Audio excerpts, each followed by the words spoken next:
Get down. Let me clear my throat. Yeah. Oh, that's better. That's better. Somebody pass around the offering. Cause I'm always preaching on tracks, you feel me? I'm out here getting paid for it. Sermon of the day. You right where you supposed to be, baby.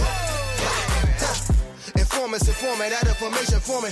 Important you get a portion of fortune pouring. Confession, fortunately, blessings on now they snoring. You mellow, so focus on scoring. Got you underperforming. I never expect something, never assume nothing. Judging me for my past, but that's why I'm triumphant. I don't demand, I know where I stand like engineer hands. Watch how my life pans. Cut that game plan. Show out like a jotter. Pop out like a cutter. Telling the kick rock, skipping the course, squares like hopscotch. This gonna be my mood to my beat drop. Putting my boogie shoes in my diddy boots. Ain't no stop. I'ma make the rest of my life live. Yeah, I'ma make the rest of my life live. Gonna make the rest of my life the best of my life. Yeah, I'ma make the rest of my life live. I'ma make the rest of my life live. Gonna make the rest of my life the best of my life. Congratulations on the celebration. I know I'm dope without a need of a validation. No congratulations on no celebration. I know I'm dope without a need of a validation. Yeah. If having hope is dangerous, call me evil Knievel. You leading on the wrong side, living with peasant needles. So lethal, made Shane Black wanna write a sequel. Cause I snuggle my dream till it's seen as illegal. And I still probably will, cause I can never give up. I got my goals calling me, how could I never pick up? Either we make up or just break up. And the snake hits get the rake up. Yeah, selfish, I'ma cake up. If I don't shake me to wake up. Let my depression catapult me to succession. Shine a light on my imperfections like a projection. Every struggle a lesson, your issues ain't your oppression. Never got a question, keep pushing me to progression like I'ma make the rest of my life live. Yeah, I'ma make the rest of my life live. Gonna make the rest of my life the best of my life. Yeah, I'ma make the rest of my life live. I'ma make the rest of my life live. Gonna make the rest of my life the best of my life. Congratulations on the celebration. I know I'm dope without a need of a validation. Congratulations on the celebration. I know I'm dope without a need of a validation. Yeah.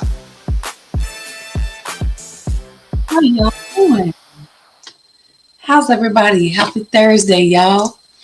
Welcome into another great night here on the Bravo with Sheila Network. With me, your Thursday night host, the Lady Dawn B, your favorite girl. How are y'all? How was your week? How's your day? I hope all is well with you, and I hope that you are having a great night so far. I know for me, it's been a bit hectic. Been a little heavy, but that's okay because we're here to have another great conversation on tonight. Can y'all believe we are in December and this month is almost over already? 2025 was not planned. Okay, it came in and it's like deuces, I'm out. I don't even know where the whole year went. It went by in a flash, but I can say, I believe I've had the time of my life this year. I really have. Did a lot of things, met some new people, with some places, and I've just been enjoying the year, just being present in the moment, just being present in moments. And I just want to encourage you in 2026, make sure that you show up. Just don't even wait till then. Just even now, just be present in every moment, every day. I promise you, your life will not be the same. Learn to enjoy spaces we're in. No stress. We're blessed. We're just going to keep it pushing, right? All right. So as you know, on tonight, I'm doing this for I'm doing this for Sir Eric. He loves to hate when I do this. So tonight, on this very stage, you're about to hear, we swear, the best podcast of the year. Soul Trio, your scream, bravo. Also, if you didn't know, we're ready to start the show. So, guys, welcome in again. I'm your Thursday night host, Lady Dawn B, and I'm glad to be here with you. I've had a great day. I'm just determined to be happy. I'm excited about what is to come. So if you wouldn't mind, please, ma'am, please, sir, please hit that thumbs up button. If you don't mind, it's free $99 for you, but it means everything to us here. It helps push our content further out in the YouTube streets, letting them know we are out here doing our thing, reaching some people. So for that, we are glad and very excited. As well, share and invite a friend to come on in. You're going to want to be a part of this conversation tonight. 2026 is going to be amazing, but we got to finish out this year first, right? So I know it still just amazes me that we are here at the end of the year. Oh, and while we are giving thanks for being here, of course, we want to pay homage to the curator, the amazing host of this space, the one and only phenomenal Pastor Sheila Ingram, my auntie Bravo. She is here in the chat from the SIM network saying blessings, everyone. Blessings to you, auntie. So glad to see you. Thank you for stopping in. She always comes by, checks on us, make sure that we are good. Auntie don't play about her niece, okay? She don't play about y'all. Her brave brothers and the bravettes. We don't play over here. We love you and we thank you. And of course, we give you a big bravo. Thank you for yielding this captain's chair to us on Thursday night, so that we can share in great conversation with our people. So in addition to that, I do want to say that while we are having conversation here, this is not therapy, it's not counseling. It is just conversation where we can dialogue and be the iron that sharpens iron. We want to grow together. A lot of us on the panel are licensed therapists, coaches, counselors, all of those good things. But when we come in this space, typically we are just here to talk just as people, just to have conversation so that we can grow together. I'm excited about tonight's topic. I'm looking forward to everyone's input, and we want you to engage with us in the chat. All right. But while doing so, most importantly, I want to say the main rule, and really our only one over here on the Bravo with Sheila Network, is that we do everything that we do respectfully. So the way we engage, the way we talk, it has to be done with respect. We don't have to agree. We can agree to disagree. Everyone is sharing from their well of life, from their experiences they've encountered. And we are not here to judge. We listen to understand, not to respond. And we engage in healthy dialogue. However, if disrespect is found, whether on the panel or in the comment section, unfortunately, we will have to have you removed from the show. We don't want to do that, but we have to maintain the integrity of this space. And so with that being said, I want to give thanks and honor to our great moderator, the greatest one to ever do it in these YouTube streets, in the person of Ine Kenya. She is in the building. Love you, beautiful. Thank you so much for always being here and for being on your post. And just like she welcomes everyone in, guess what? She's also security and will escort anyone out that needs to be. Thankfully, her escort button has not had to be pushed, and she's been able to just remain greeting everyone and having a good time. Let's see who else we have in the chat on tonight. We have David Hunt. Welcome in, David. Hello, hello. How are you? Thank you for joining us. Appreciate you for being here and for saying hello. We hope that you stay and that you engage in conversation. And for those of you who are in the silent section, the upper seats, the expensive section, we invite you to come on down to the chat. Again, it is safe here. I promise you, we have security. No one's going to hurt you.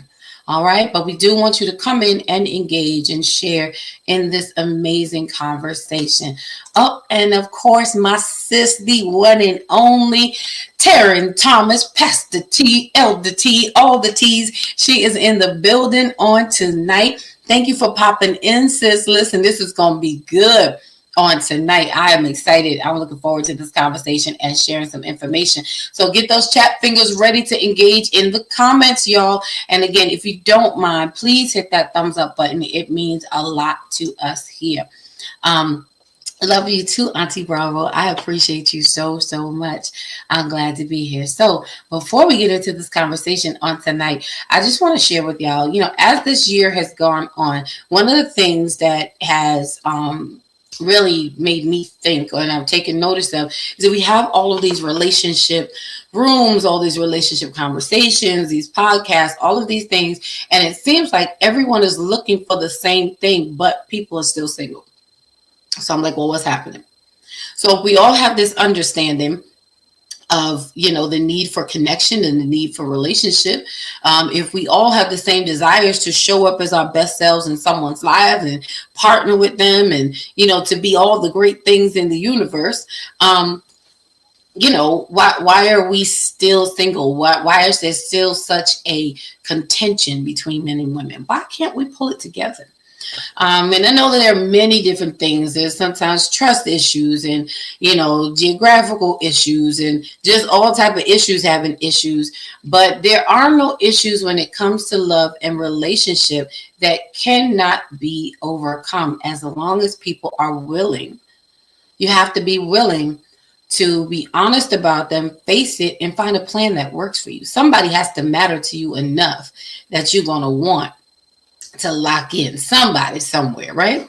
So tonight's topic is just some thoughts that I hope will help us to get into a better space, to take all of our healthy work, because a lot of us have healed from our stuff and we've done our work. I know I have, but it's different now having done my work and being in a whole space and looking to enter into relationship from a place of wholeness instead of brokenness, although we are forever healing because we are forever evolving, right? We're always growing. Your work is only as good as it's been tested. It's only as good as it can be proven. Like, I think I'm an amazing date. Like, I would take me everywhere, and I do, right? But in real life, in real time, getting in the presence of someone else and engaging with someone else who comes with their own thoughts, their own feelings, their own opinions, their own way of doing things, their own expressions, it really tests the work that you do. So tonight, our conversation topic is teach me how to love you. All right. So before we get into that, let me bring up, let's see, our squad will be folding in, but right now we have, I think for 2026, I'm going to call him Mr. Disclaimer. He is Sir Eric.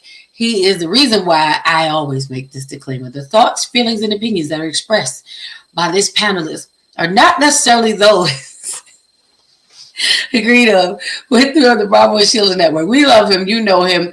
He is Sir Eric.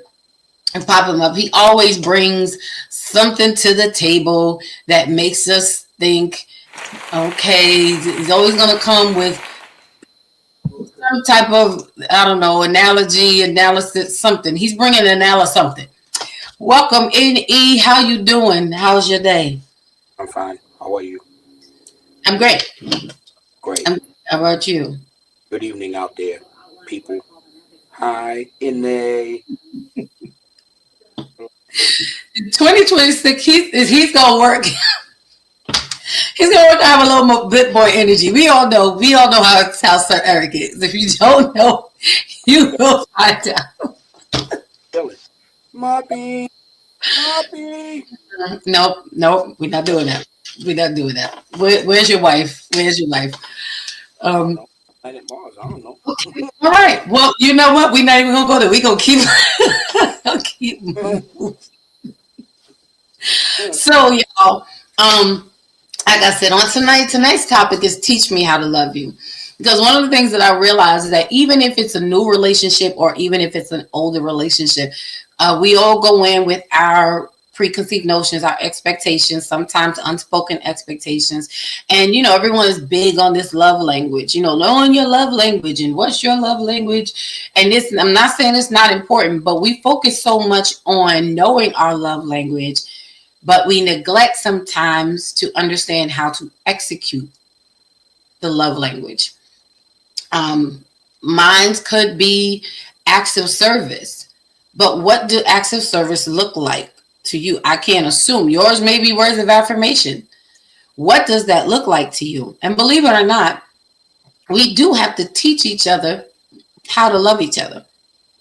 We have to teach each other how we receive love and what love looks like. And we do this a lot of times by what we tolerate in relationships and how we show up in relationships. So everyone, listen, tell me, what do you think about the thought or the premise of teaching someone how to love you? This was a question that I asked our squad.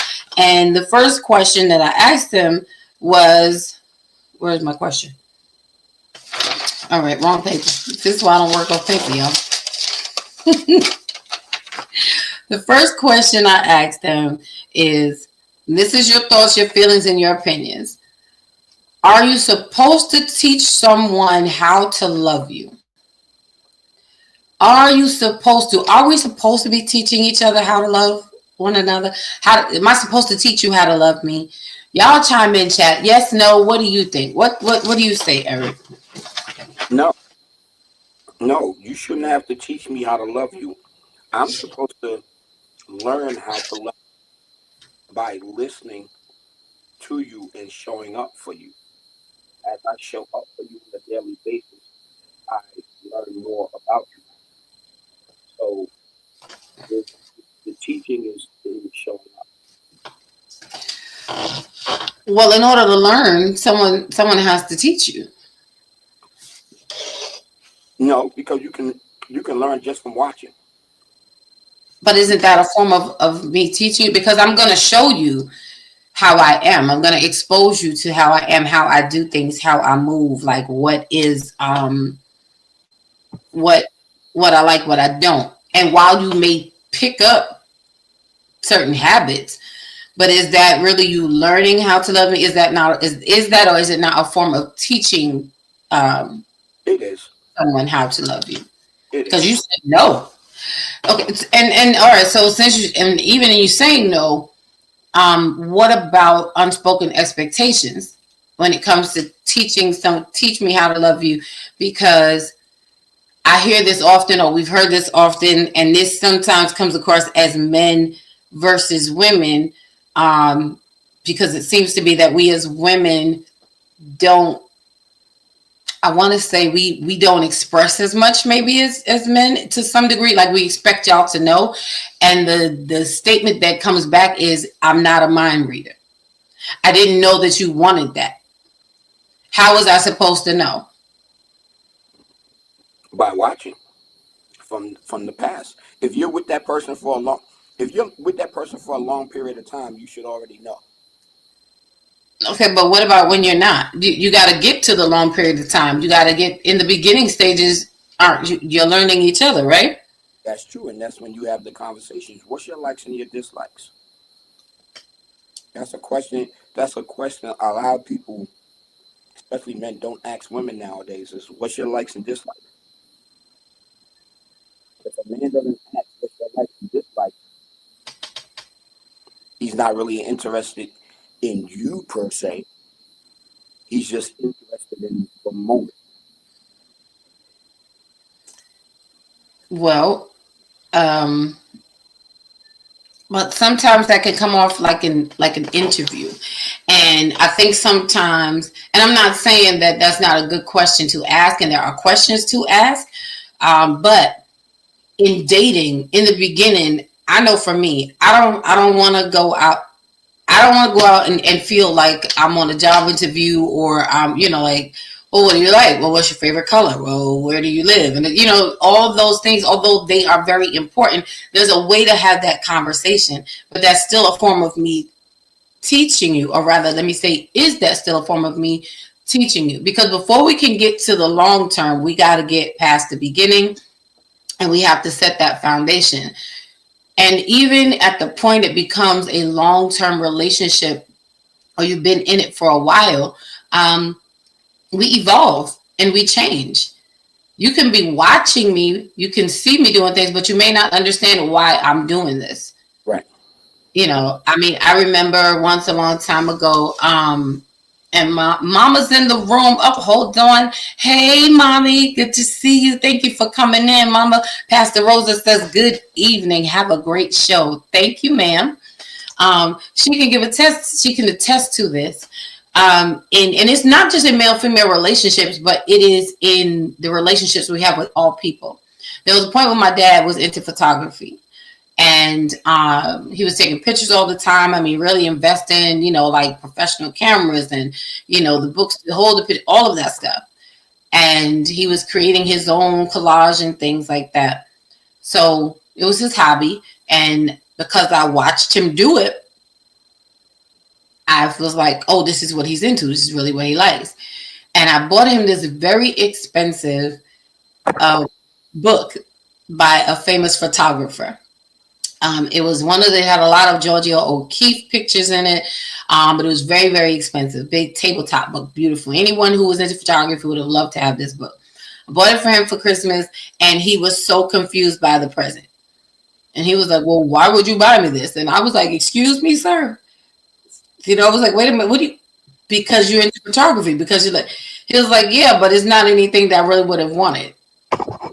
I'm sharing that to say, in us teaching each other who we are. Like, I watched him do something that I thought was what he enjoyed doing, Mm-hmm. but at the end of it, he wasn't really as into it as I perceived. So sometimes while we're watching someone do what they're doing, internally it may not be for the reasons that we think. Does that Sure. make sense? What do you Yeah. say? No, it does make sense. It does make sense. But like I said, a lot of times you can learn from asking questions. It's not so much of an interview. Like if you're on a date and so forth. You're like, or you're on your way on to your date. So how's your day? What do you like to do for fun? I know we're on a date now, but what would you like to You do for breaking fun? up a little bit. You were breaking up a little bit. So repeat what you said. I said, you could be out on a date, and the person says to you, "I know we're out on a date, but for our next date, what would you like to do for fun? What do you like to do for fun?" That's Hmm. that's just asking you, what would you like to do? What do you like to do for fun? Because that person at that time is he's asking the question, or she's asking the question to get to know you better.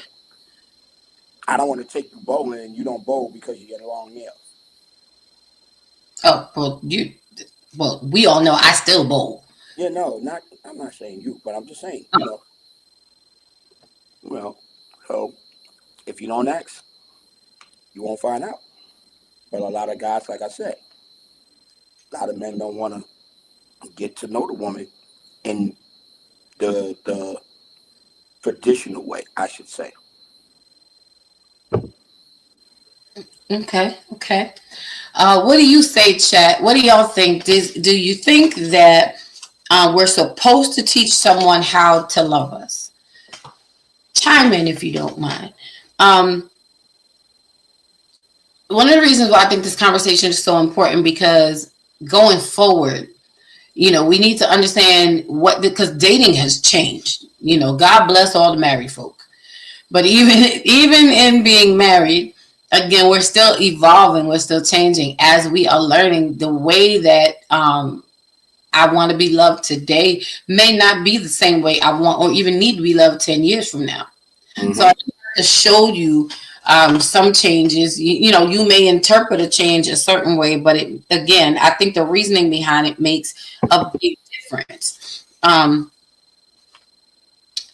When I was looking into this, someone said the answer to the question. They said no. We should not be. We're not supposed to teach someone how to love us. They said similarly to what you said, that if I'm with someone, they should know, they should pick up, they should see, they should observe. But again, that is us expecting someone to pick up what happens when that person may not notice. True. You know, what happens when we don't notice? Sometimes it's us. I don't notice everything. Now, like if your wife comes home and she got a new hairdo, a new wig, new nails, whatever it is, and you don't say anything, you know, she gonna give you like an hour or two, and after that, before you go to bed, it's gonna be like, really? So you didn't even know? You might not be thinking about it. You I'm, may not you personally. Don't get in trouble. uh, I was getting ready to say, I'm glad you brought that up, because what's today? Today's Thursday. So Tuesday, I went and brought her some roses. I took the old roses out of the vase and put the new roses in the vase. Put the roses up in the place where she always put the roses at. She came home, took her clothes off, put on the pajamas and all that other stuff. Came and sat down. We had a conversation. We watched TV and everything. Good hour. I would say an hour or so. and all that. She was like, well, what's wrong with you? I was like, nothing. And then she just happened to glance, and she's like, where did those flowers come from? So, me being the person that I am, that you talking about, the roses, where did those flowers come from? That's what we talking about. You don't see those roses sitting up there? And I was like, yeah, I see those roses sitting up there. But where'd they come from? Where'd they come from? Stop playing with me. Stop playing with me. I was like, what you talking about? So 15 minutes, we going back and forth about this. So I finally broke down. I was like, it took me that long to see the flowers.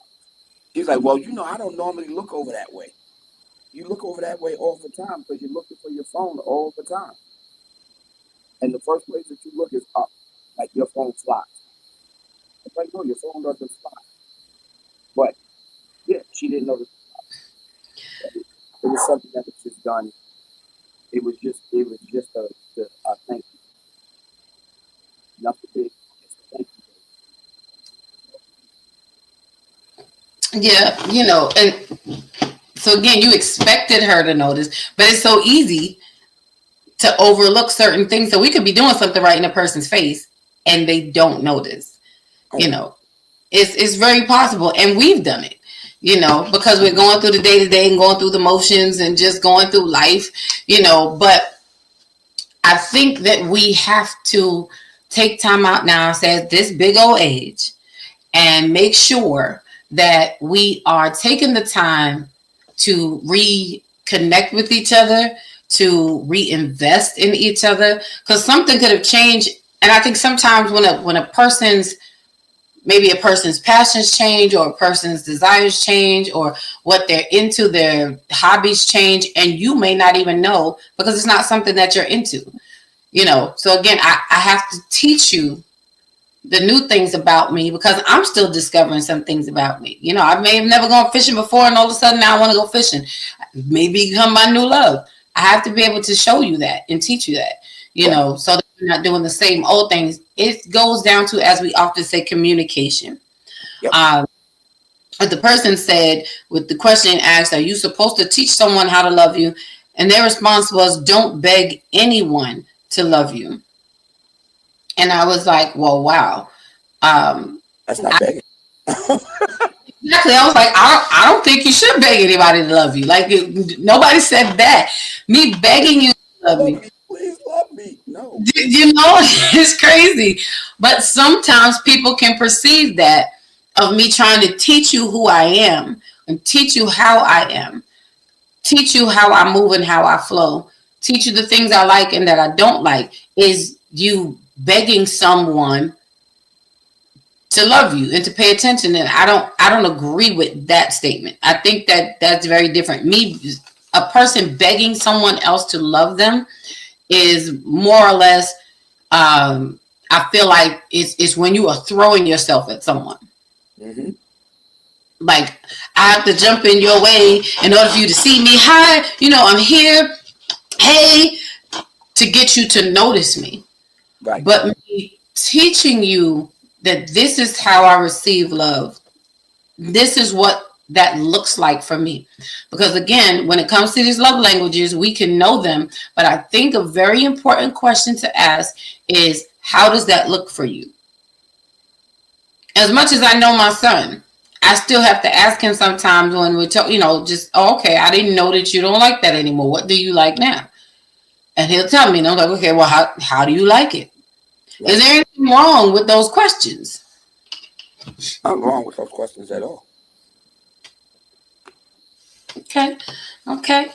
I hope not. I didn't think so either. I'm like, listen, I don't want you to have to guess, because again, I hear a lot of men, or have heard a lot of men say with women, we create this expectation or unspoken expectation. How was I supposed to know if you don't tell me, if you don't show me? And as a woman, we get the attitude and we're like, well, I expect you to know because I'm with you all the time, or you see me every day, and it's really not that simple.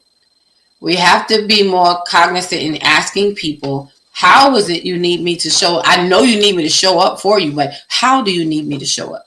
Right. Teach me how to love you. So another question that came up concerning this is, Is love natural or learned? What say y'all, chat? Is love natural or learned? Please Eric. don't type at once. You don't have to wait for them to respond. We have a conversation. Now, what was the question again? See, you trying to jump on the chat and you lost your focus. The question was, is love natural or learned? It's, I don't know. It's kind of hard to say. For me, love it's easy for me to love somebody based on their personality and their conversation. Now, when I say easy to love, it doesn't have to necessarily be love as far as relationship, getting into a relationship with that person. I can learn to love you as a friend based on the conversations that we're having and everything. Oh, this is a person I'd love to have around me all the time because this person, this person has inspirational messages to send, that and positive energy that's being sent out. Or I would love to have this person around me all the time, and I would love to have that person in my circle. Okay. All right. I think that it's a bit of both. I think that there is a natural love that develops between people because there is a bond that takes place, even with like mother and child, not just mother, parent and child, it's something natural that develops. But I'm also learning how you like things again, and you're probably gonna hear me say it throughout the whole podcast, how you like this, how you like this, when do you like this, sometimes kids want to be picked up. Other times you're thinking that they always want to be picked up, so then you're picking them up and then they having a holy fit because they want to be put down. It's like, what do you want? When do you want it? Right. So learning each other in those spaces and figuring out, again, what does that look like for you? I don't think that there's anything wrong with asking, what does that look like for you? However, the thing is, we have to be able to explain to someone else what that looks like for us. And we have to be clear on what we want. Right. Do we know what love looks like for us and how we want to receive it? Though that's important. And I have to be able to articulate to you what that is, how that looks. So before we go on, I see our dear Mr. Certified Vulnerability. I'm gonna shorten his name. Mr. Certified Vulnerability is in the building. So I want to bring him on up tonight. We're gonna have a special treat for you later. Bruh, what's poppin', Justin? What's good, Justin? Can't hear you. Hey, what's going on? I didn't even realize I was up. How y'all doing? All right, yourself? I'm here. Doing good. Tired, but I'm here. Good. Okay. Tired, but here. Yes, ma'am. Glad to see you as always. So always as you know, yeah. Well, we've missed you. I think my laptop is tripping, or my internet is tripping. We are glad you are here. So, let's say I done lost my place. So yes, we have to be able, I'm back, y'all. We have to be able to know what it is that we want in love and being open about teaching someone how to do that or what our expectation is without the fear of not having it. It's love is risky, period. It requires risk. That's one of the major things when it comes to, there are no guarantees. Right. And as I've said before, like you have to be committed to the commitment. That's the only way it's guaranteed. I have to choose you every day. We have to make a conscious choice and effort to choose each other every day. Not just when everything is wonderful, not just when everything is great, because then there are times when it becomes rough. That is when most people start to bail. And that's actually the wrong time. You know, that's where love is tested and built and strengthened, is in those rough times. And instead, you know, because I don't necessarily need you to love me on a good day. It's on the bad day. It's on the worst day. Just like that's what you need. You know. So we have to be willing to take those risks in love and love again and tell someone what my needs are, what love looks like for me, and how I receive it. How, you know, but again, I feel like a lot of us don't, because we're afraid, like as if this is the one and only time love is ever going to come our way. You know. So before we go on, I want to give Justin space to catch up with us. And as I put the questions in the chat, and I know you have, you know, we gonna hold your good stuff off to the very end. We're gonna wrap it up with that. But your initial thoughts on the question, are you supposed to teach someone how to love you? What are your thoughts on that? Absolutely. Okay. I wholeheartedly I wholeheartedly believe in that. And I know people think, I've heard people say that it takes the fun out of it. Um, but I feel like if I don't even have a foundation, how can that be fun?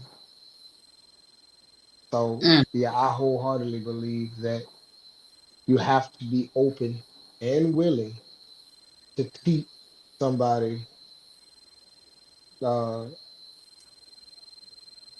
how you define love and what actions speak to the love within you. So yes, I wholeheartedly believe that you have to be willing to teach your partner how to love you. I was like that. I agree. I mean, I think it's a little bit of both. You know, when I was looking this subject up, one of the things I came across, they say, don't teach someone how to love you, and I was like, well, then how are they supposed to know? Because Right. love is different for everybody. When someone says I love you, I'm like, what does that mean? What does that mean to you? And I want to know why. Because you're basing that feeling off of, is it transactional or is it emotional? Because I could love you because you buy me stuff. I could say I love you because you buy me things, but that's not really that's not really me loving you. That's me loving what you do. If I'm not locked into you emotionally, if what I feel for you is not bigger than how you express it, then to me that's transactional. Because I'm not really loving you. You know, would you be just as excited if I bought you an ice cream sandwich? Would you be just as excited, you know, if I took you to Panera instead of, you know, the Waldorf or whatever expensive place? You know what I'm saying? Like, is how you receive and love by me based on what I'm doing for you or who I am? You know, and these are Yeah. things that we have to learn about each other and pay attention to in relationships. Absolutely. I feel like you got something, Justin. I feel like you got something. No, you because it's cause, like I think about this often because I've been told uh you got to be sporadic and you got to do this and I'm saying and I say to myself like if I'm sporadically doing things that you don't like, then what good is that? You know what I'm saying? So for me, it's like why not do what it takes to be able to give me a foundation to be sporadic with? Because we do live in a world where, as long as it's expensive, they love it. But I need something more. You know what I'm saying? I need my gift giving to mean more than the gift. You know what I'm saying? Hmm. The gift is a manifestation of what I feel. But Right. if the only thing that's acknowledged about the gift is the gift, that completely negates what I feel. And where's the motivation to continue doing that when you ain't happy about Justin, you happy about Gucci? So go date him. Right. Go date him. You know what I'm saying? So for me, it's like Yeah. it's gotta it has to be, because for me, I legit can be in the I legit can sit in the living room and watch Golden Girls and be good. With you, as long as I'm with you, I'm good. Everything else That is a part. bonus. And I think once the foundation is set and acknowledged, then we actually getting something done. I don't understand the to me it doesn't make a lot of sense to only be in it for what you can what things you can get. Yeah, once I feel like it's only about the things, I'm detached. I'm done. I'm not interested.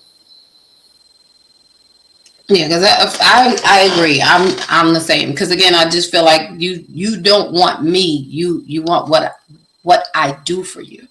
Right, You know, I'm more of a resource. You love the resource because of what it provides, right, which really skips over me as a person because you're not really understanding that, like you said, it's coming from, it's an expression of my heart. It's expression of how I feel, you know. right, Um, and sometimes we are the person on the other side of that who is the one who's it's not all one-sided. We're not always the victim.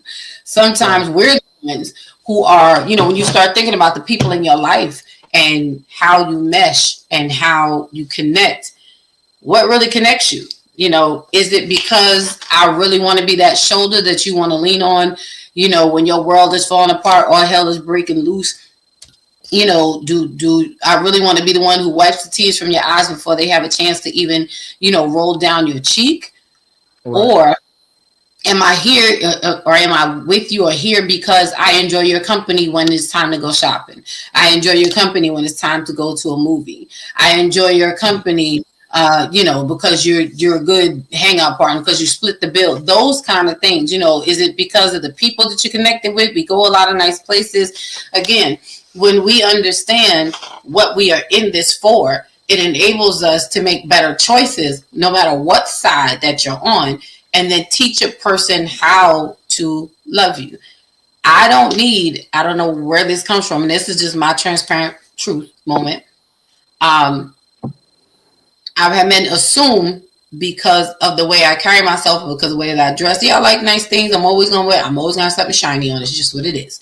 You know, it doesn't matter. It's just me. I've been like this forever and a day. But it does not mean that I need you to take me to Tiffany's or I need you to buy me red bottoms. That's that. And if that's calculating by what you're seeing of me, then you're totally missing me. right. I I think am that not. Mhm. and I think that, like what you just said, for me, I will I will gladly go to Tiffany's or where else if I'm getting the person. Um, because I value the person. Uh, the idea of a person giving you themselves is such a beautiful thing to me Mhm. that yeah, absolutely. You want nice things? Let's go get it. You know what I'm saying? Whatever's within my power. But for me, it's like I can't do it when it feels like you're in it for that. Because all to me, that just says if somebody else got more, then they can have you. Mm-hmm. And the things that I pride about myself, my character, my integrity, being a man of my word, are not things that are also being acknowledged. So I can't, it's hard for me to pour into a situation that does not validate or acknowledge that. You Yeah. know what I'm saying? And when it's only about things, I'm good. Right. Like we don't, I don't need that. Welcome in, Dr. ND, my sis. She said, I want to go to Tiffany's. Listen, I'm not mad at Tiffany's. I love Tiffany's. That little blue box, okay? That Tiffany's blue, that only, you can only get that there. All right. I don't care where else you go. It's a shade that's only made for them. But I love it too. But I'm saying that's not the core of who I am. And again, you would have missed everything else about me and understand that the simplicity of who I am. Things is not what makes me happy. It's people. It is the person. It is your heart. It is how we connect. I can be, and again, that doesn't mean that I don't like those things or even want those things. But again, for me personally, like men will assume that, and then not believe that I'm really just that simple. I'm like, okay, which is fine. But again, are you willing? Are you open to allowing me to teach you how to love me? Are you able to take what I'm saying for truth? Because I don't want you to think that I'm saying it because I've had this happen too. I don't want you to think that I'm just saying it because I'm lowering my standards or I don't want to feel like I'm too much, because this is what happens with women and men. Women, we hold back knowing that we want the Birkin bag, knowing that we want all of this, but feeling like I don't know if this guy can give it to me. So I'm like, no, I'm going to play the humble, no. I really am not caught up on those things because you can always get stuff. You can always get things. Somebody can save up. There's nothing on this earth that no one that is off limits to anyone. You may not be able to get it as quickly as somebody else, but you can still get it as long as the opportunity is there. So it's more important that we invest in each other in heart, and we have to, again, not assume, but be open to someone showing you who they are and you believing them. I need you to trust me enough to allow me to learn you. Again, the person went on further to say, are you supposed to teach someone how to love you? And they were saying, don't beg them to act like a partner. If they need instructions to show up for you, they were never really meant for you in the first place. You shouldn't have to ask them to check in on your mental health, to plan a thoughtful dinner, or to run you a bubble bath after a long day. Now, I agree with that. However, I also feel you wouldn't know. Maybe I don't like bubble baths. Maybe I prefer a shower. How would you know? You're assuming. Because everybody else, like the popular answer is, I want a bubble bath with a glass of champagne and a candle. I may not like candles. I might not like flowers. And then you're offended because I'm not receiving what you perceived as what I like, instead of allowing me to show you what I like. You agree? Disagree? I agree. I agree with that. Okay. And I just think that the unspoken expectations that we have of each other is one of the greatest problems that's keeping people apart. And our unwillingness to just be open, or to let people be open, or to be like, come to the table and say, I want to learn you. I want to get a master's degree in you. I want to understand you. Because that at the end of the day, I think is what keeps relationships together, is us being able to understand each other's wants and needs, being able to express each other, our wants and needs to each other, and to make them happen. I cannot assume that you're automatically just going to know. I cannot assume that it's just going to be this way. I have to show you what I like, but are you also willing to learn? Yeah, It's both sides. be open to learn. So Absolutely. So Yeah, another thing, I don't. This go ahead. right here. I don't. I just don't. I hear what whoever that person is saying. Um, I feel like they're talking about something different. I don't think you have to teach somebody how to like you. Once you can like can take over in a day. Like can literally be consuming during the first interaction. You can like somebody in the initial conversation where you sit, and before you know it, you've been talking 5 or 6 hours. Um, Mm-hmm. but loving is something different because loving requires something more than like. And so, yeah, I think you should be open to teach a person that's willing to learn how to love you. Now, I ain't talking about somebody playing games. I'm talking about somebody that's trying to love you. We should all be willing to teach them uh, how to love us. How and we as couples should be willing to teach each other how to love each other, so that I don't go buy a bouquet of flowers and run bubble baths, and you're like, I'm not getting in that tub. I want to take a shower.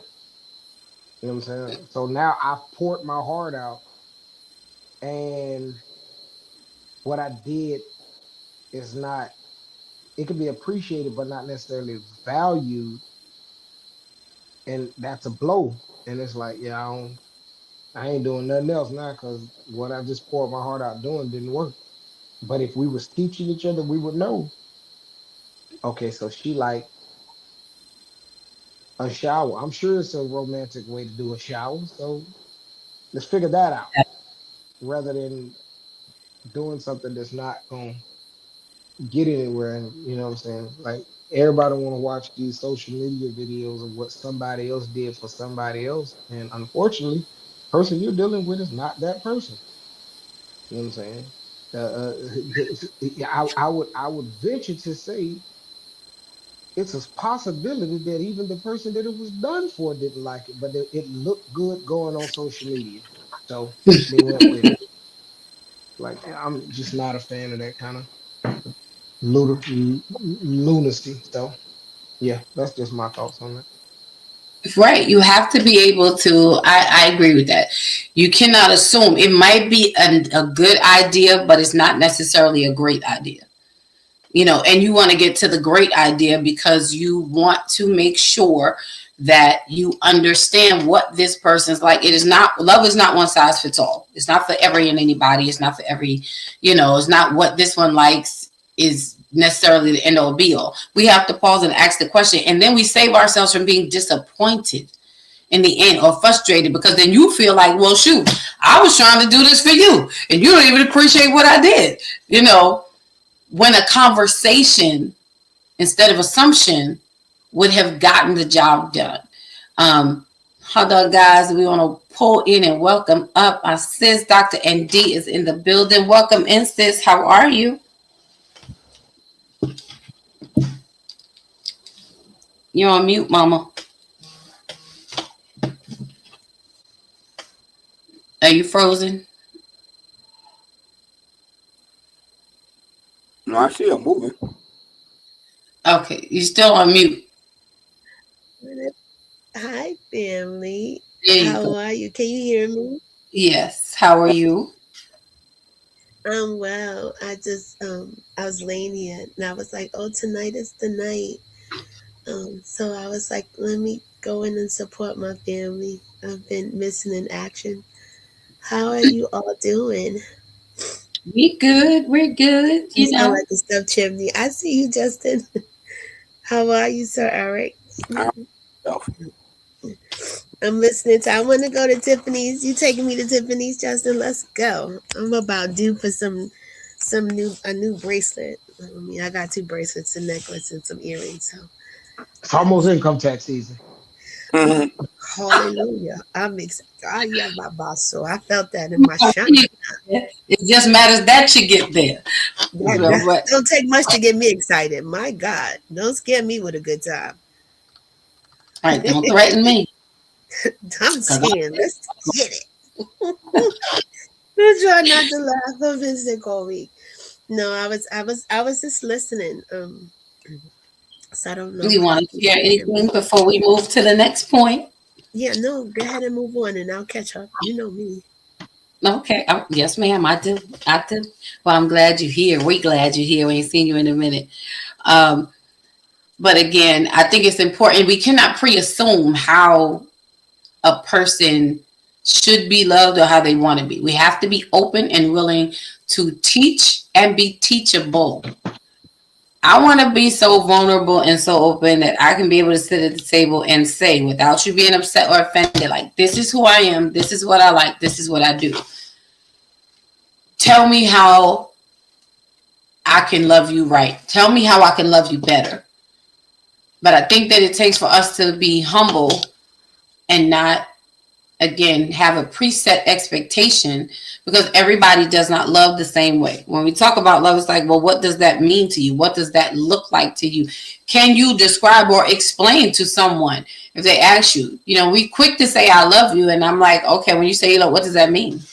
What do you mean when you say you love me? What does that? This is just where I'm at. You know, this is where I'm at. I used to be back in my 20s and whatnot. You know, like, you don't love me because you don't even know me. You know, you don't love me because you don't even, like, there's days I don't even like myself. So for you to just meet me and say you love me is crazy work to me.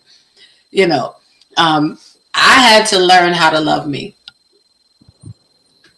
So now that I learned how to love me, now I'm able to teach you what loving me looks like. You want to share something, sis?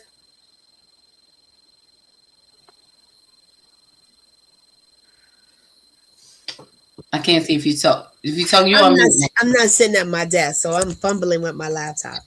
I'm in a nice position. Something you said about me telling you how to love me. Can I say that I've tried that and it doesn't work?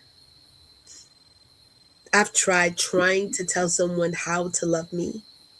Um, I have found that it's it for me in this season of my life because I've shifted and matured. It's easy for me to show a person love, but I also have come to a place where I have stopped putting a level of expectations on people to do something that they may not be qualified or equipped to do. And so I think from a collective narrative, as I look at culture, as I look at, as I just look life and all the roles that I play, people have learned to love me based on what I've demonstrated to them, not because I physically said, let me Mm-hmm. tell you. I think again, because of culture and time, that some things have to be demonstrated. And I think maybe that's just within the realms that I'm in, have to be demonstrated. Because for me to try to tell somebody this is how I want to be loved, and I did that, and it was a disaster. It didn't end well. I mean, that person was, I kept expecting them to love me, only to realize that they were incapable of being able to meet what my expectation of love was. And Mm-hmm. my basic assumption, the base way I summarize it is I gave him the president position in my company when he really was just a janitor. I don't think we've I all done gave that. him Right. I put him, and I realized that at the end of the relationship, I think one of our many final conversations was I apologized because I did him a disservice. Because I was expecting him to give something he couldn't give, um, and that he did not know how to give based on the caliber of the person that I was. So I Gotcha. think that sometimes when we tell people we want them to love them, I think sometimes we put them in positions that they may not be qualified to be able to handle the responsibility and the outcome what comes with associating and with loving us as an individual, and love within itself is already complicated because we come in with a bunch of expectations and a bunch of quotes and things and theologies and issues and circumstances. But love looks different Right. based on in each and every situation, because the person that I'm in love with now, this love is very different than anything I've experienced before. But I also know that I'm different, but they're also a different person themselves. I hope I made some sense. Gotcha. Yeah, no, you did. You made perfect sense. I just want to kind of tap onto something that you said because it makes sense of um, your efforts in trying to teach someone how to love you and the results that took place behind that. Like you said, it wasn't productive. It did not pan out the way that you anticipated or wanted.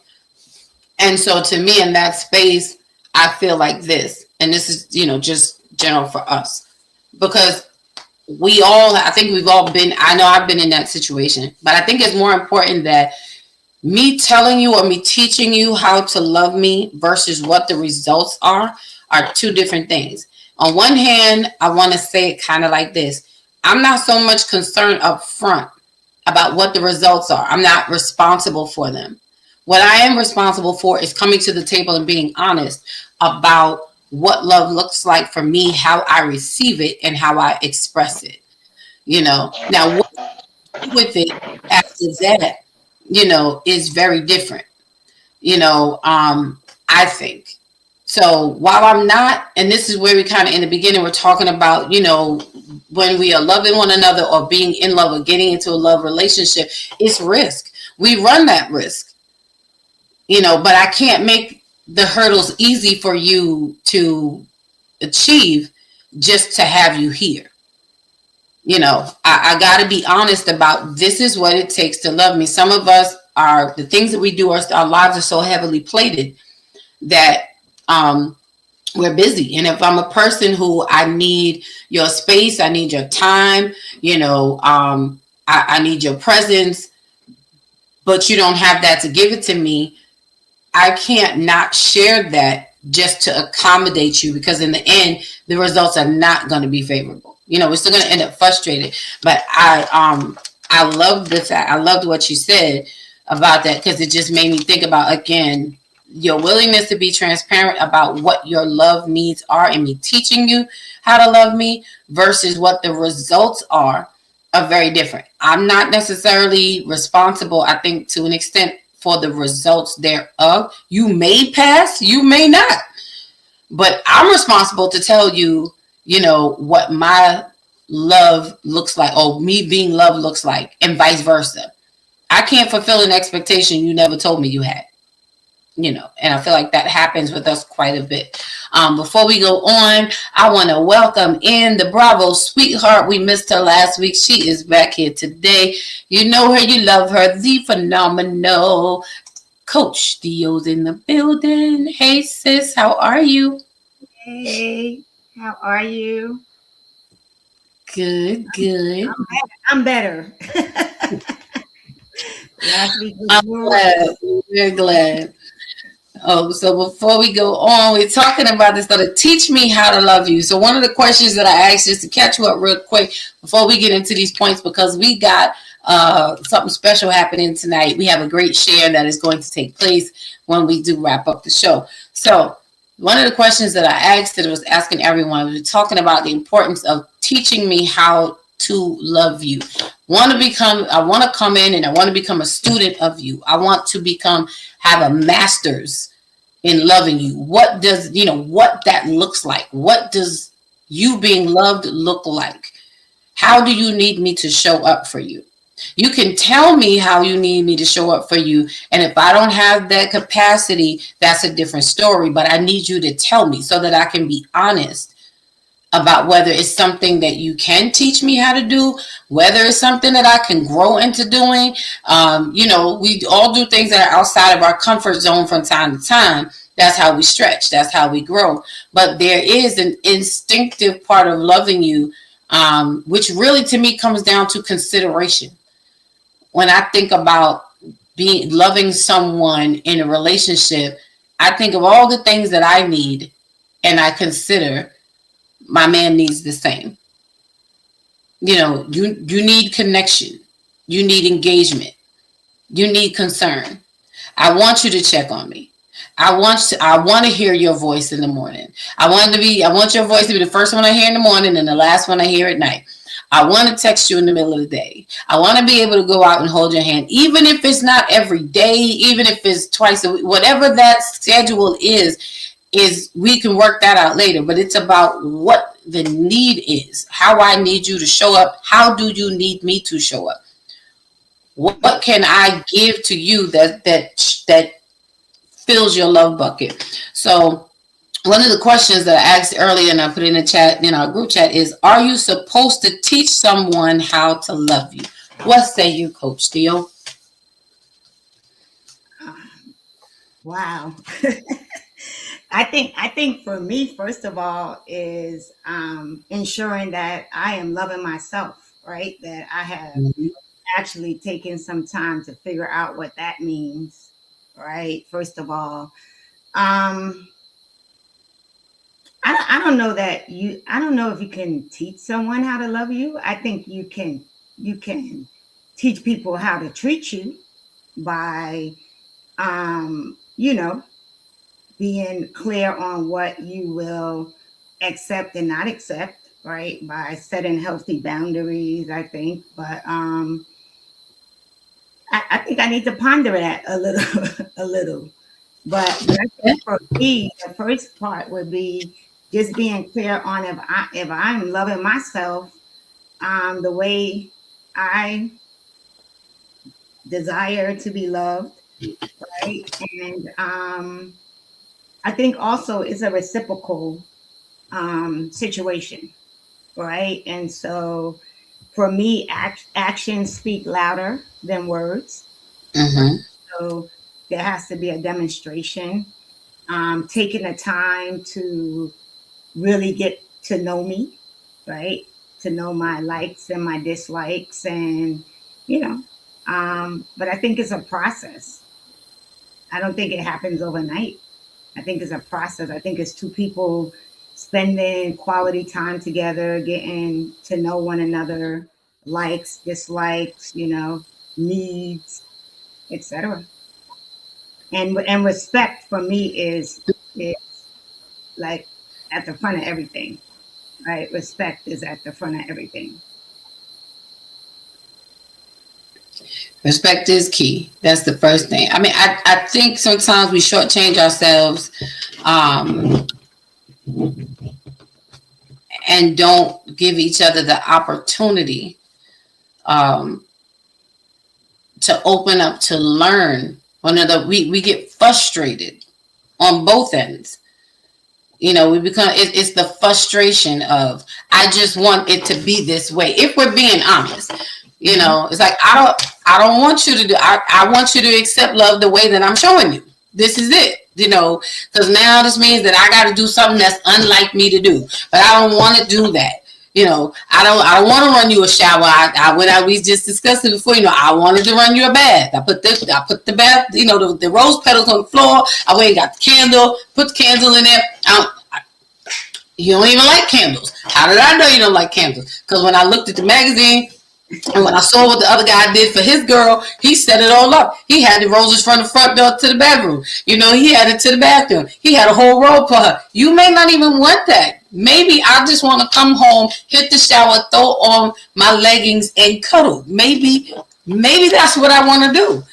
But you feel frustrated that you have to change your plan, but that's not you loving me the way I receive love. That's you wanting me to accept how you express it. But You know, that's taking time to get to know your person, right? And I think that's when it matters, right? When someone knows the little things about you, right? Like they've really taken the time to know the little bit things about you, which means that they're listening to you, they're paying attention to you, right?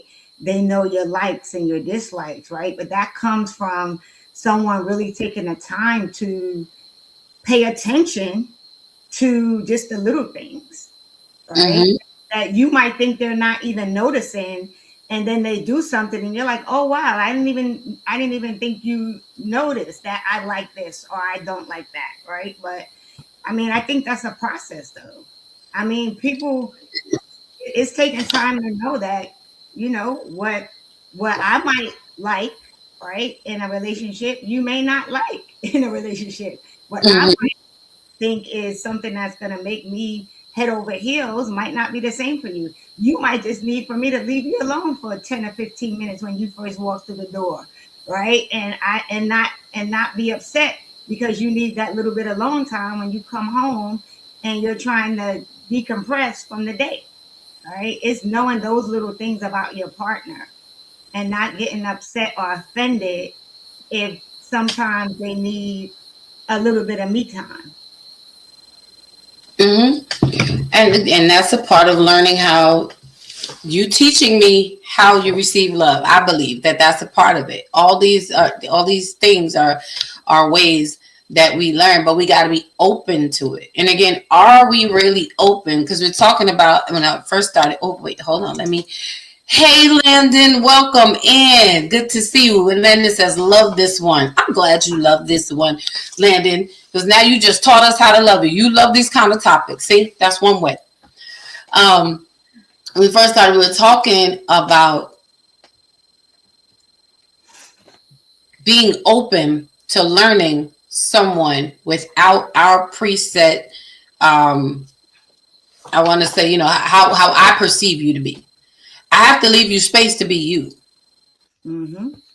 You know, and am I willing to put down my view of you or my perception of you in order for you to show me how you are and who you really are? You know, another question that was asked, and I don't think ND answered. No, ND didn't answer this, and neither did Theo. Justin, you might not have either. I'm not sure, so I'm gonna throw it back out there, just in case. Is love natural? Is love natural or learned? Go ahead, Andy. Theo, I just like how you just threw me out there. I know I realize you miss me, Theo. I promise I will not be away for much longer. I promise. She had no problem doing it. She had no problem doing it. Threw me up, just throw me. She didn't even give me warning that she just was driving and just threw me out. Do I think that it's learned or what's the other one? Do you think love is natural, comes naturally, or something that is learned? I think it's both. Okay. It is definitely both because we learn love.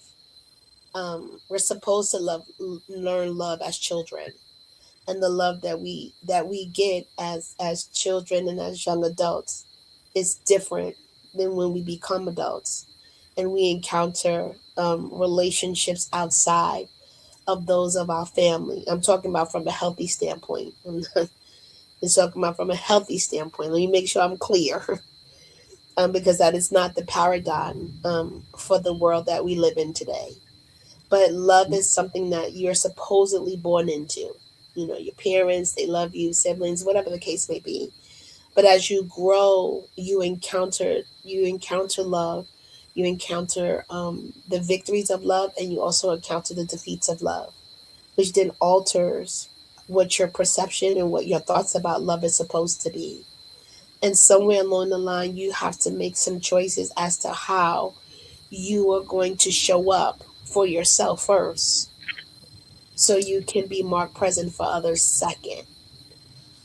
And so I think that, again, the love that I've encountered at this particular part of my life is very different than the love I had when I was in my 20s and in my teens. In life, life will take you and bring you through some things where you question the validity of love. But what I've learned, that love is a very powerful, powerful, altering, life altering mechanism. That's the best way I can say it. That can Mm-hmm. change the didactics of someone's thinking, someone's life, whether they want to live or not. Someone who may have wanted to give up. Love is very powerful, and I think it's a very underrated thing. If done right, if it's done right, and I say if, and that means that the parties involved, and it doesn't necessarily have to be an intimate relationship. It just means the parties involved honor and respect and value the things that are associated with the love that they get, and they nurture it, they take care of it, they're responsible for it, they protect it, they guard it. All of those things come into play, not just in the intimate relationship, but in all relationships. I think it's one of the things that we speak so much about, but we know very little of. All right. All right. I have to agree. I think I agree with I think it's both. I do think it's both. Justin, you wanted to add anything before I move on to the next? I agree. I agree. It's both. That's it. Oh, okay. All right. Well, there's that. Okay. I think it is both as well. Theo, did you want to add, or you would just passing the buck? You was letting MD have it? No, I agree. I mean, I knew she was going to sum it up. I knew she was going to sum it up perfectly. Okay. Well, when they say, and you may say, we're talking about teach me how to love you. And it's like, how do I do that? How do we do that? Is it possible to teach someone to love you? I believe that it is possible. And we do it without even knowing that we do it. We teach people to love us by what we accept, by how we respond, by how we react, and by example. We do it all the time. So when people kind of give kickback, and this is just me talking, this is just, when people give kickback like, well, no, I don't think you teach anybody how to love you, and you shouldn't have to teach nobody how to love you. Didn't you have to learn how to love your parents? You had to learn how to love your siblings. You had to learn, Jesus help me, Lord God, you are so great. You had to learn how to love your children. I had to learn how to love my child. As much as I already love my child, but there was still a level that I had to learn how to love him. I had to learn how he receives love, because what I may be doing in the way that I express it is not coming across, as love to him. So I believe we do have to teach people how to love us. Oh, welcome in. Y'all know the favorite guy, Moose B Strength, is in the building. He says, hey family, hey fam. I think you should be on this side of the screen on this one of these boxes, but I'm not going to talk about it. I'm just glad to see you, sir. I'm glad to see you. He says, yes, even unconsciously. And again, he says, yes. Yeah. Moose says, beloveds, how y'all doing? We good. We are good. We're glad to see you. But again, the truth of the matter is we do teach people how to love us. We teach people how to love us every day. I think Theo mentioned it when in regards to respect. There's a degree of respect that goes with me teaching you how to love me, because you learn my boundaries. We learn what lines not to cross, and I won't cross them because I love you.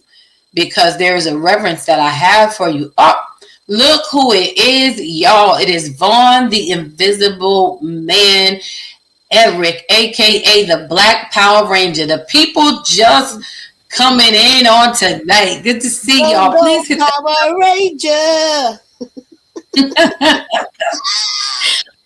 in Vaughn. Y'all know I call him my nemesis. We fight and argue at 4 in the morning like as if it was 2 in the afternoon. But again, I think that there's always an element, always an opportunity for us to teach people how to love us and for us to learn how to love others. Let's see. Like that's what I'm talking about. There's respect. There's respect. And Vaughn is laughing at you. And D for his theme song, he loves it. So, for those who don't know how we teach someone to love us, so how you learn to love someone? How do you learn to love someone? How do we teach someone to love us? It says learning to love someone involves conscious actions like vulnerability. We talk about that often. Vulnerability, deep listening, showing appreciation, and consistent communication. Communication is big. Focusing less on fleeting feelings, because we know feelings will come and go. And we touched on that for a while earlier about, I may love you or like you today because of this, because you did this today. And tomorrow that feeling will have been gone away because whatever you did is now over and there's nothing else to take its place. It cannot be transactional. So again, focusing less on fleeting feelings and more on deliberate choices to connect. Deliberate choices to connect. Intentionality. We must be intentional about loving one another, about learning to love one another. As I always say, being committed to the commitment is what keeps us together. When I'm committed to the commitment of loving you, it is easier for me to be intentional about making sure that we are connected. Accept and support them even when it's uncomfortable. We're going to have to, just like you want someone to bear with you through things that you go through that may be outside of the realm of their norm, is the same way we got to take one for the team and be just as engaged and just as involved and just as present and just as supportive when the tables are turned. I think a lot of times it becomes very one-sided. And it's like when it's us, it's one thing as a recipient, but when it's time for us to reciprocate and give that back, we struggle with it greatly. And that's a major problem. So again, accept and support them, even when it's uncomfortable, by understanding yourself and letting go of judgment. Anybody want to share anything on what I've shared so far? What are your thoughts? I was, as you were reading. Oh, go ahead, Justin.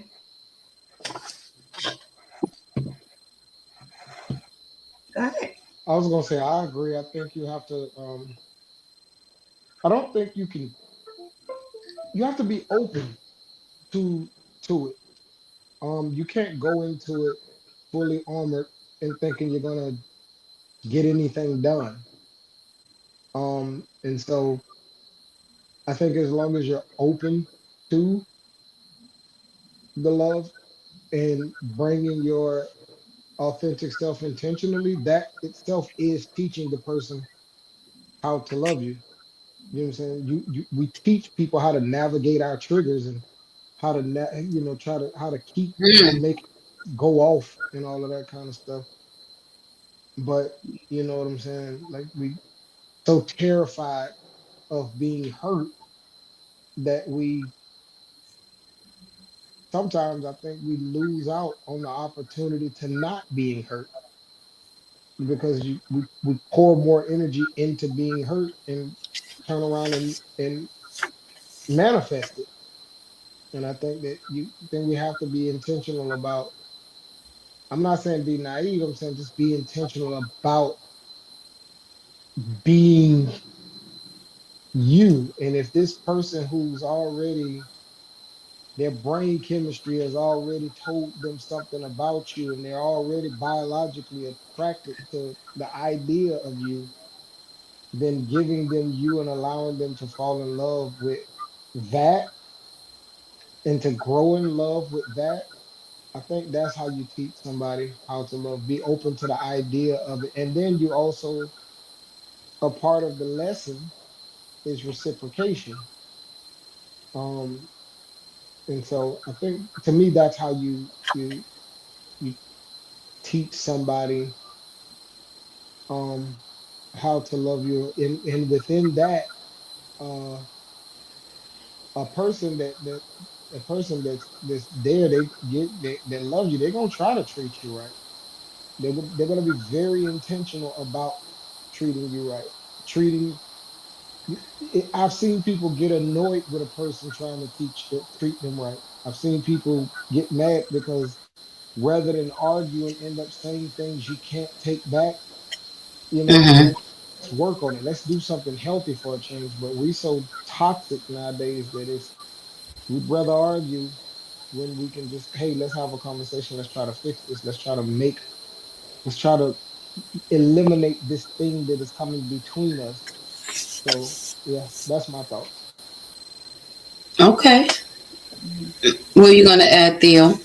So I was gonna say, as you were reading before you got to the intentionality part, like that's what popped in my head because I'm big on intention, right, in every area.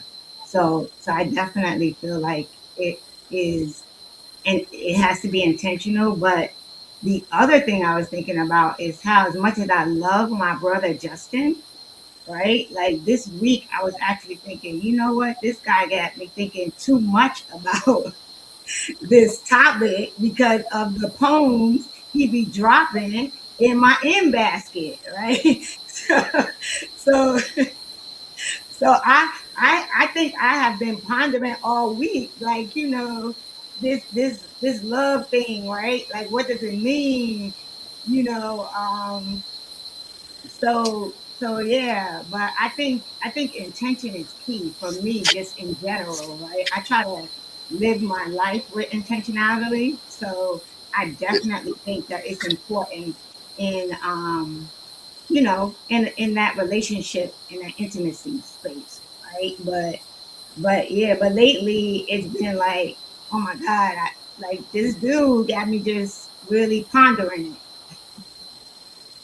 Okay. Always, Justin. Always, Justin takes you to a space in your emotions. Like you get dropped in a space in your emotions, and by the time you realize what happened, you already there, and then you don't have no choice but to crawl your way back up. He does that to you. He gets you in that pocket.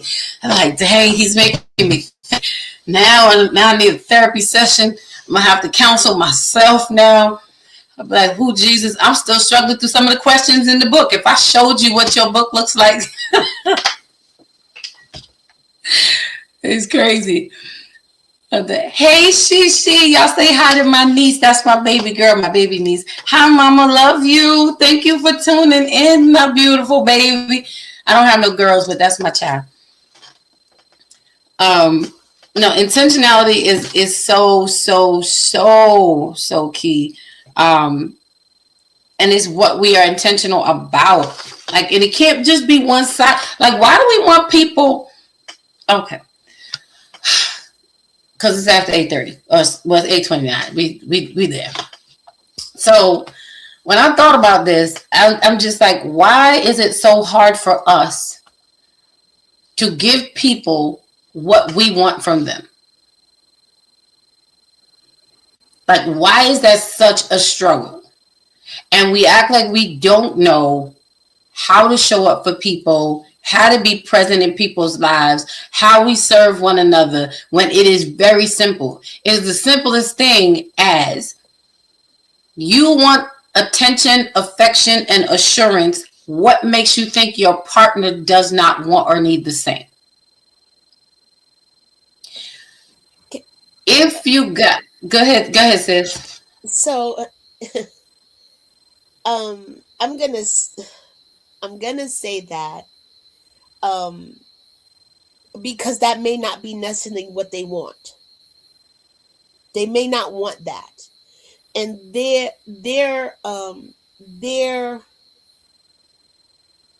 their love, I guess, language may not be any of those things. And so I think that, how can I say this? I don't think it's difficult. I think it's again a matter of investment. And I'm gonna say this, and this is I've been saying this quite often. You can't take people to a place that you don't reside in. Hmm. You can't show somebody something that you're not capable of giving, but understanding the dynamics of what you're giving is going to vary based on relationships and the needs of those individuals. Like I have a girlfriend who is not a mushy person. She wants love, but she is not a hopeless romantic. She ain't built like that. She never was built like that. I've had friends that I've talked to that I've had to give them nicknames to take them out of being like, and I can say that because at one point I was her, like I'm good, I don't need it, I don't have to do it. And I had to say, I need you to tap into, just say, I need you to tap into, just say her name was Carolyn. And I'd be like, I need you to tap into Carol. Hmm. I need you to tap into that person that you have not and will not let someone become a part of. For fear of they may find out your vulnerability, your weaknesses, and then take it and run with it. And I also think that again, here's those expectations that we think, the love magazines that try to tell us how to love and what to do. And you said like when you said earlier, the rose petal, that might not be it. There's a Hmm. woman that's on Facebook right now. Her love language is guns. Her husband bought her a rifle for her birthday, and she was super excited because that is what love demonstrated to her. And I think that we have to understand who we are involved with, but we got to understand what we're capable of doing. And that may cause us to have to move in a different narrative than we may be accustomed to because we're dealing with someone that's out of the scope that we may be associating with based on what we read and what we encounter and what we think. I agree. I get it. And I mean, when I say that, also just to add more clarity to it too, is how we express it is one thing, but the fact that we all need it is another. Like you said, her love language is in what it is. Is that's what works for her. It's not flowers. It's not wine. It's not bubble bath. It's an armory, which is fine. But at the root of it is she has a need to feel that love.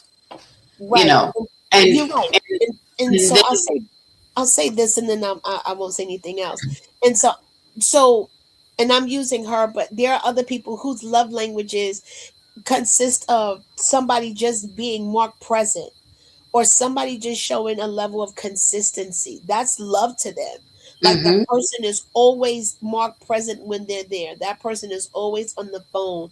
Or that person, and part of my love language to me is intellect. If you can't stimulate me intellectually, there's nothing for us to really talk about. I get bored easy.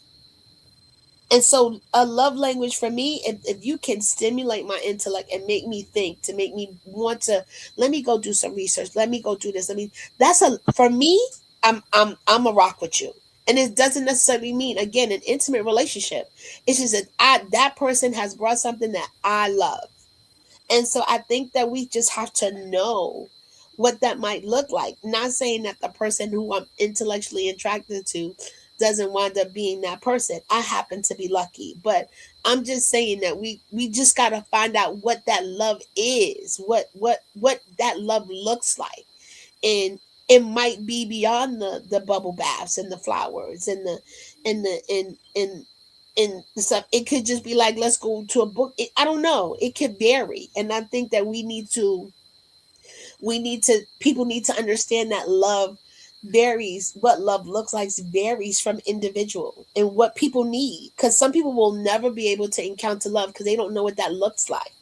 Even with all the self-help books, even with conversations like this, there's something that they physically and mentally have to tap into that's going to make them be like, oh, this is what this feels like.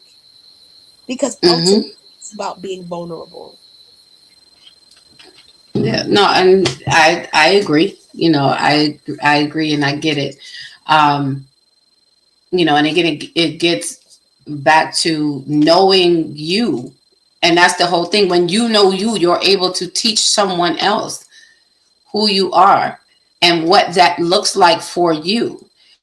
And we have to not be afraid to say, this is how this looks for me, you know, so that a person can have the opportunity to learn me and me not worry about how it's going to, whether they're going to be able to do it or not.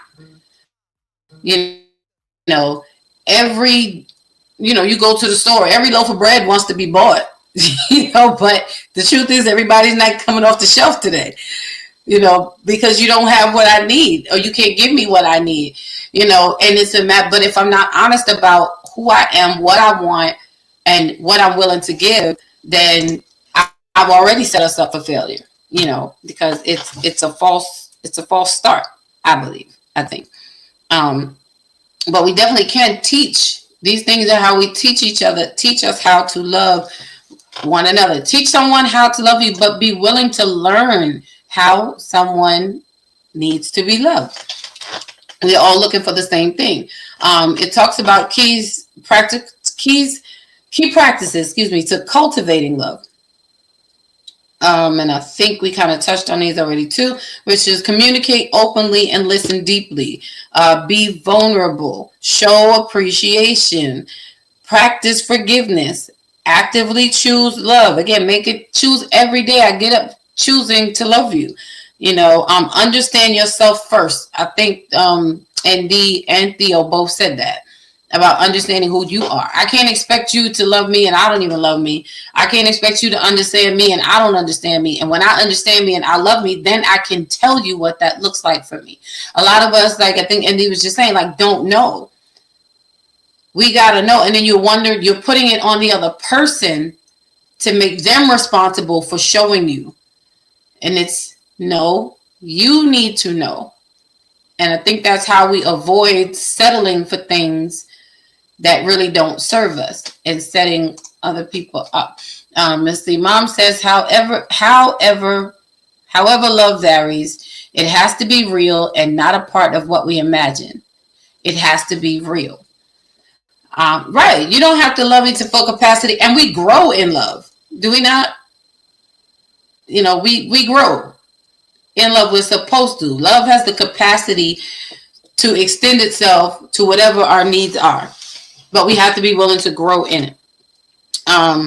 So right. I'm gonna represent Moose right now, right, and say, come on, love is not Disney, right? Right? Because I'm sitting here thinking like vulnerability. Just thinking about me personally, right? Vulnerability is key for me, right? But also, there's also me being very intentional about being open-minded and not letting past experiences, right, hinder, right, opening myself up in a vulnerable way, right, to receive love and to be open to giving love, right, without any type of expectation of because of what has happened to me in the past, right? Which made me think of love is not Disney, right? There are going to be some roller coasters. There's going to be some hurdles. There's going to be some things we have to learn. But I think we have to be open, right, to going through that experience. And like you always say, right, be committed to getting to know the person, giving the person a chance to get to love you, as well as being open to loving that person, especially when you are someone that has been disappointed, right? go into this relationship really with an open mind of, I'm going to give this person an opportunity to love me without any, expectations, without, any pretenses, without, putting whatever happened to me in the past on them. But also, I'm going to give myself an opportunity to love them without holding back because of what has disappointed me in the past. Right. And I think that's where the vulnerability comes in, because I think we talked about this before, right? You have to be very careful that you're going through a healing journey and somebody else is going through a healing journey, and two people going through a healing journey trying to link up, and what could possibly happen, right? So I think there are so many things you have to take into consideration when you're exploring this whole how I'm loving someone, how someone's loving me, because honestly, it is not always Disney. I have to agree with Moose on that. And I don't think it's supposed to be. I don't think it's always supposed to be. It's not supposed to be. That's the thing. We deceive ourselves into thinking that it is really that fairy tale. But okay, but even in Cinderella, look, she went through some stuff. You know what I'm saying? Like Snow White went through some stuff. And all that. Saying, and it was a good shoot too. You know. But we're not preparing ourselves for that. Like everybody's preparing themselves, and I'm gonna say it in broad strokes. Everybody's preparing themselves for the Disney version of love, for the happily ever after. Everybody prepares themselves for the ending, but we neglect to prepare ourselves and stick out the journey. You know, like it got you biting a poisoned apple. You know what I'm saying? Like you out here in the woods with a bunch of dwarfs. You meeting people along the way. This is not where I'm from. There's some real life stuff that happens along the way in relationships, that we have to prepare ourselves for. And I need you to teach me how to be there for you when you are having a bad day, when you are having your worst moment, when you are not feeling so confident. How can I show up for you? And that does require for us to be vulnerable as people, to admit and say, I'm having a rough day. I'm learning that for myself. That's a new place that I'm at for me. Is to be able to say, listen, I know you may think that I got it all together all the time. I do not. True story. Yesterday I came home. There was absolutely nothing wrong. I promise y'all there was nothing wrong. Not a thing. I got in my house. I took my coat off. I sat on the edge of the chair. My son walked by. I gestured for him to come here. I just needed a hug. I didn't say a word. And he just, and my son's a big dude. And, and he hugged me. The way I held on to this boy, you would have thought it was for dear life. And before I knew it, I started crying. Mm-hmm. And he was like, Mommy, what's wrong? And I was just saying, nothing's wrong. And he's like, what happened? I was like, nothing happened. It's just sometimes I needed to be vulnerable enough to say, listen, I need something right now. Like I need a hug. I'm hugging everybody else all the time. But when was the last time someone hugged me? Because it's a very different transaction than when you're receiving and when you're giving, And then I was like, okay, I started telling him, all right, go ahead, because, you tall and I'm short and I know it's probably hurting your back and whatever. And he was like, no, Mom. And he just grabbed me tighter and was like, I'm going to hug you for as long as you need me to, and just showed up. Yeah. I had to be vulnerable enough to teach him how to show up for his mom in that space, because in his eyes, there's nothing that I can't do. Like I don't get tired, and I don't have feelings. But when he sees me, and normally he can't handle when I cry, because it doesn't happen that often, because I don't allow myself, I don't have time, but opening up just in that sense, but just between mother and son, to allow myself to be vulnerable, to show him, to say, sometimes I need a hug. It made a world of difference. And let him hug me, and allowing him to be there for me made a world of difference for both of us. And previously, I would not have done that because I didn't want him to see me in a weak state. I didn't want him to think that I'm not able to handle things in life, because this is what happens. And this is what avoids us from really showing up our raw selves and saying, I need you to be able to recognize, and now that he's seen this happen, he knows the signs for next time. Yeah. Even before, he'll know and be like, okay, mommy's okay, she needs a hug. Yeah, she might fight me about it for a minute, but I'm going to hug her until. Are we willing to be that for someone? At the cost of it being uncomfortable to us. Are you willing to be that for someone? To be like, I'm going to be here loving you until you get through this. But do I have to know how to show up for you? I hope that's making sense. It makes a lot of sense. Because it's not just one-sided. It's not. I'm learning how to let people love me. Yeah. But people don't know that I need it, because for so long I wouldn't open my mouth and say, like, hey guys, I'm not okay today. Yeah. And tell people what you need in that time. But I'll be one of the first people to ask you, well, what do you need? How can I be there? Whatever. Mommy says it's tangible, palatable, touchable. Yeah, sometimes,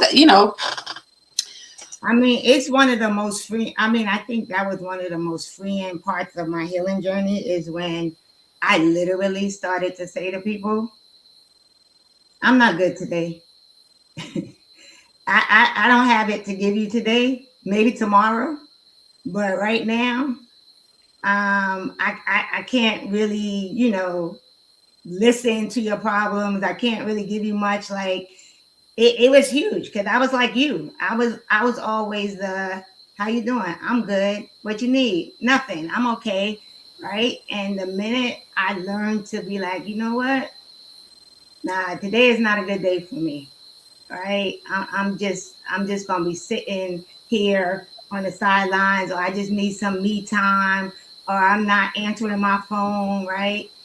I think when you get to that point, it really, helps you, because you become freer with not just doing that with your family, but doing that with other people as well. Being able to practice that with my son, I will honestly say, enables me to open up like that in a relationship setting without being defensive now. Yeah. I realized that just in 24 hours. Because in a relationship setting, I'm showing up thinking that you need me to be all the things. Because you already struggling. Men, y'all, it's hard enough for you to say that I don't, how can I put it? It's hard enough for men to say, I'm having a bad day, or is it because of the expectation for y'all to always have it together? Yep. So as a woman now, to be able to come behind you, you're having a bad day. And for me to be like, okay, I have to be strength for him. This is my mind. So I always have to be strong, because I never know when he's going to be weak, because he doesn't have the opportunity to be weak like I do. We don't know the countless times men go and cry in the shower, because nobody can hear you and the tears run down with the water, but being able to be open and show that vulnerability. And I think sometimes being that way, as a woman, I'm going to say it this way. I'm not going to hold my own hand when I say this.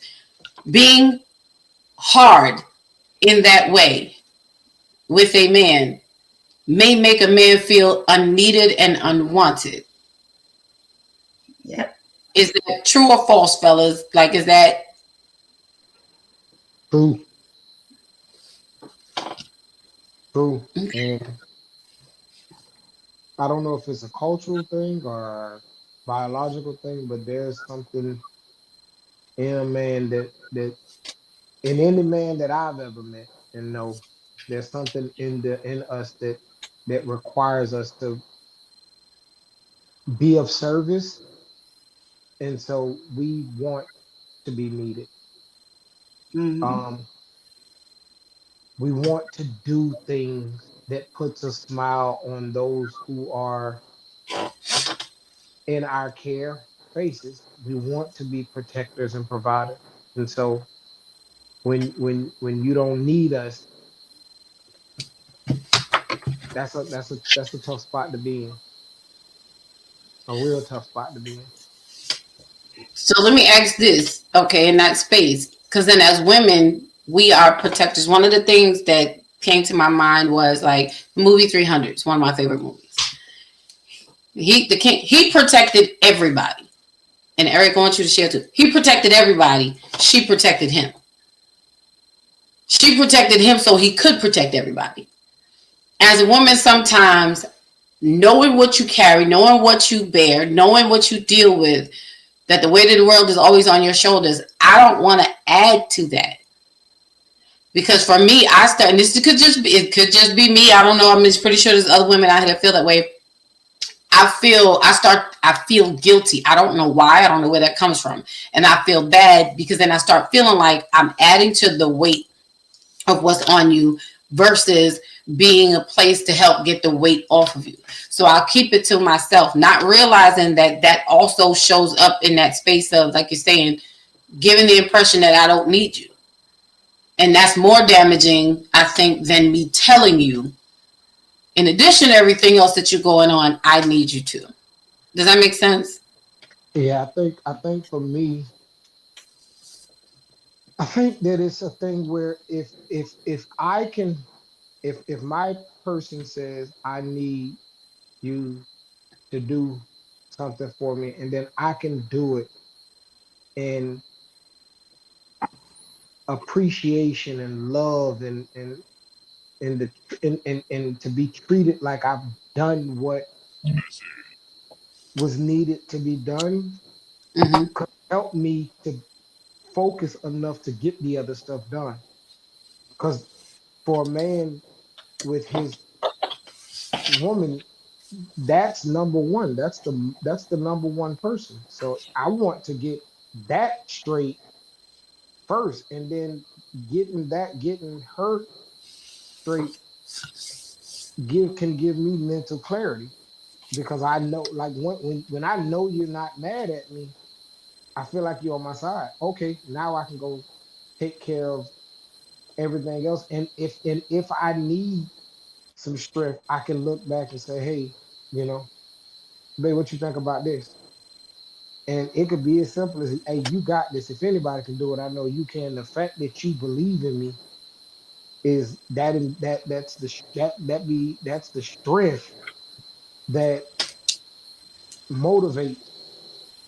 You know what I'm saying? That's what motivates. So I think not wanting to add I think that's a honorable thing, but sometimes um you don't necessarily have to it's not necessarily a ad. Sometimes it's clarity. Sometimes it's, wait, okay, I got it, because everything stopped for Bay. So once, you know what I'm saying, once Bay straight, then I can go take care of everything else, because now I gotta take care of it so I can get back to her. So I Gotcha. think for me, don't, don't, if you need, especially in the area of emotion, um I think that's an area that we need a lot of development in as people. And so anytime there's an opportunity to experience emotion with your person, I think that's something that we should take full advantage of, because it's such a, we've been so cultured into not being that way. And now we live in a time where I believe men and women are saying, I want to be emotionally intelligent. I want to be emotionally available. Um, I think the value of that will put everything else in its proper place. The value Okay. of somebody sharing their emotion with you, that emotion can stick with you long after that person is no longer here, and nobody can steal it from you. Um, that experience can be timeless, and nobody can steal it from you. To me, that's valuable, and so I think we should invest in that. And as the woman in a man's life, give him that. You know what I'm saying? Because the way I look at it, if you ain't gonna give it to me, you're gonna give it to somebody else. And I don't want nobody else to do it. I don't know, don't take out your trash, don't do nothing. I'm doing everything. So that's my thoughts on it. So it's crazy because I was sitting here thinking, I wish I could remember where I heard this from. I don't know if it was a podcast or if I read it, but I remember this couple talking about how they intentionally had set once a week time for where they just sit down and it is time for them to sit and talk about how their week went, right? To talk about what's on their mind, what they're going through. Like they were intentional about making sure that this was something they did every week. Right? I don't remember it was on a Friday or what day of the week it was, but it was time for them to really just sit down and have whatever type of conversation they had to have, whether it was how did your week go? What's been going on with you? What are you struggling with? Right. But it was and I was like, wow, that's amazing, right? Because that was intention, right? That was a couple saying we want to make sure that we take time to sit down with one another and give each other the chance to really share, right? And listen, because that's the other part of it, right? I think when you talked about how men are not very open with, sharing how they're feeling. I think because sometimes there's not a level of psychological safety where they feel like they can be vulnerable and they can share with women how they're really feeling and really be heard, right? And listened to, right? And so I just think there's something about um, being intentional about making sure there is a level of psychological safety between you and your partner where you can Hmm. sit down and have those real honest and open conversations that allow you to be vulnerable without any judgment, right? Yeah. Yeah, I agree. I agree. Eric, you want to add anything before we because we got a Um, special closing tonight. no, I agree with everything. I mean, I go in my shutdown modes when certain things happen, Mhm. everything. So, if I ask my wife what's wrong and she says nothing, and I can see it written all over her face, I'm gonna let you rock out for 24 hours Mm. and so forth. And I'm gonna ask you again.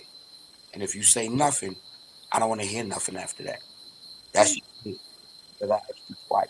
I gave you two opportunities. The door was open to say something. So now that that door is closed, you want to wait 3, 4 days later to tell me what the problem is. At that point, I don't want to hear it because now I'm dealing with my own stuff. Mm. So you're gonna have to figure it out just like I have to figure it out. Mm. Because everybody goes through stuff. So if I'm your support system and I'm asking you what's wrong, and the situation that was wrong had to do with me, then you should have spoke to me right then and there. Mhm. The situation that went down that happened, that happened during Thanksgiving. I didn't even know. I didn't even realize that I was saying something. So I gotta say something. She has to do something. Does that, Eric, does that put you in a space of, does that put you in even more of a space where you start going through something because now you're wondering is whatever this person is going through is connected to you? Yeah, yeah, because I already know when she gets quiet like that, that it has to do with something I said. Mm. So if I'm asking you, what did I say? What did I do? Because a lot of times, a lot of stuff is going on. I might say something, I might do something, not even realize I'm doing it or saying it. Mm. So I gave you the opportunity, but you want to tell me a week and 2 days later because you was trying to get your sentences together on how to come at me with it. And I already told you, if something's on your mind, just say it. Don't try to form it. Don't try to put the story together in your head and then want to sit down and talk to me about it. Mm. Tell me right then and there. You could have said what you had to say when you found out, and I could apologize to the people that I need to apologize to, because it made me feel bad and made me look stupid that you held this for a whole week when I could have apologized the same night that you found out. Mm. You sit right here. You could have said something to me, but you chose not to. So when stuff like that happens, I go into my little rabbit hole, Mm. and then I don't want to be bothered. I've been sitting home. I've been sitting home since September recovering. Do you not think that I don't have things on my mind? I'm just sitting around here, DJing and twirling around in my socks and underwear all day long. No. We don't need to know that. We don't need to know that.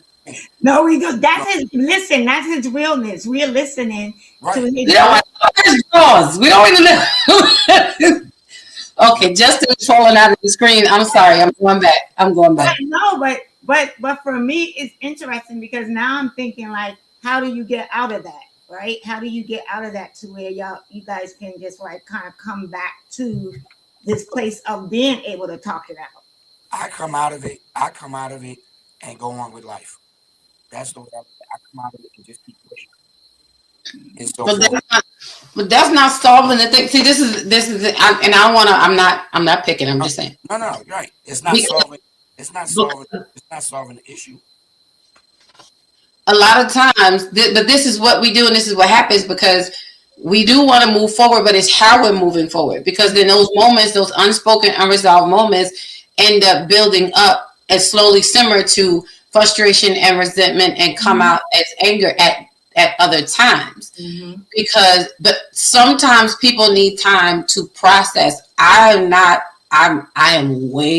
like, I want to say 98% better than what I was in years past, as in I will shut down in a heartbeat. I mean, it's horrible, and I know it's horrible. Like I am a hard ice queen for real. I'm reformed, but I would need time to process in my mind, because I want to make sure that when I say something, that I'm not saying it from the space of emotional anger and frustration, even though I am emotional. But I don't want to take out on you. I don't want what you hear to be my anger. I want you to hear my feelings. I want you to hear my issue. But sometimes it gets caught up. Sometimes my anger will be what is louder than my issue. Right. And that's what people hear. You know what I'm saying? And that's it. And we have to learn. And what I'm saying, we have to come to a place where we are teaching each other in those moments. Again, we talked about even when it's uncomfortable. Mm-hmm. And I know at a certain point we have to save ourselves. But for me, at this big age and at this point in life, if I can't come to the table with you, and it's just me, this is not Eric and Tasha, this is just me. I need to be able to come to the table with you and risk it all. I need to be able to come to the table with you and be like, listen, I don't have it all together. I don't know all the things. This is my issues. This is how I'm going to act. This is what's going to happen. This is how I may respond. But this is also what you're getting. And listen, I don't know what you can do with it, but I'm willing to work. You know what I'm saying? Like I need to be able to come and say, like, I don't want us. I've said this before. I'm not trying to be right. I'm trying to get it right. So even when I am right, there's still a place of humility that I have to come to and work through that uncomfortable spot with my partner, because I'm trying to understand you so that I can share, in a way that's not offensive to you, that's not shutting you out. Because at the end of the day, none of us want to be shut out. Everybody wants to be embraced. Everybody wants to be understood. Everyone wants to be heard, and we all want to be loved. I'm just saying, like, those are some of the hard markers that we have to, that comes with learning how to love you. Maybe I need to be in your face. Maybe it's uncomfortable to me, but at the second time, to ask you a third time, Maybe I'm gonna leave it alone for today. I'll give you another day. Maybe it's Tuesday, maybe Thursday. I'll come back to you. It's uncomfortable to me, but hey, listen, I realized on Tuesday something was wrong, like you weren't yourself. I would love for you to open up and share with me, however it needs to work out. But But yeah. I'm thinking, right? Because you know me, I'm always that one with like, what are the rules of engagement, right? So have we established that, when you're going through something, right? Like I'm saying, when like I'm saying me, if I'm going through something, right? Say I'm in a relationship, which I'm not, I need at least 24 hours to process it, right? And my mate knows that, right? And so they understand. Like if he says, so like there's an agreement, right? When this is how we're going to try to resolve issues. It may not always work, right? But I think, if you get to know the individual, right? If you get to know, like for instance, right? I'm gonna say Tasha just because of this example, right? She might need 48 hours to process how she's gonna say it. But if you know that after 48 hours, and maybe y'all revisit the conversation, right? And if she knows that how it impacts you when she shuts down like that, maybe y'all come to an agreement, right, of how y'all resolve issues. But I think, to Don's point, I think that, it's kind of like getting to that point where we are able to sit down and say, hey, this is how we're going to resolve certain situations, or this is, what I need in order to do X, Y, and Z, right? Because, like you said, you've been home since September, right? Yeah. She may not understand what the impact of you being home from September, because you're used to being out and being active and being able to do certain things, right? She may not know how that's impacting you, right? And then her shutting down might be adding to it, right? And so, how do you guys begin that conversation? So All right. the situation was, it wasn't a situation with her per se. It was told to her, and then she was trying to figure out how to have a conversation. Mm, My whole thing is, you know about the situation. You're getting up in the morning, you're getting dressed, you hugging and kissing me goodbye every single day, coming home and kissing me high when you come to the doors, but you're not saying it. But it would be wrong, me as the man, if I took that same attitude. Instead of me coming home, I decided when she comes to the house, when she comes to the door, I decided to put my sneakers on and go for a walk. mm. Can I just say something? Can I jump in here for 1 second? Yes, please, because we Yes. are so happy. Uh, After you jump in, hold on 1 second. After you finish, I just want to run through a few points that we can walk away with, because we're gonna end tonight's live with Justin sharing something on this topic that he was improv. Of course, I'm gonna start calling him, Mr. Certified 2 minute vulnerability, because he be writing a whole book in 2 minutes. I ain't never seen nobody do that before in my life, and it'd be deep. So come on and share, NB. Then I'm gonna bring some points, and then we're gonna let Justin share, because I think this is so awesome. Go ahead. so one of the things I've learned, because I've realized that we have to, as we grow and life happens, how we engage shifts. And I say that because, and I've had to learn that, and my son said this to me, my oldest son, who's going to be, how old is he going to be? He's going to be 32 in January. And he said something to me one day. I kept saying to him, what's wrong with you? What's wrong with you? What's wrong with you? I kept asking. And he said, Mom, he says, there are some things I want to talk about. And there's some other things that I don't want to talk about.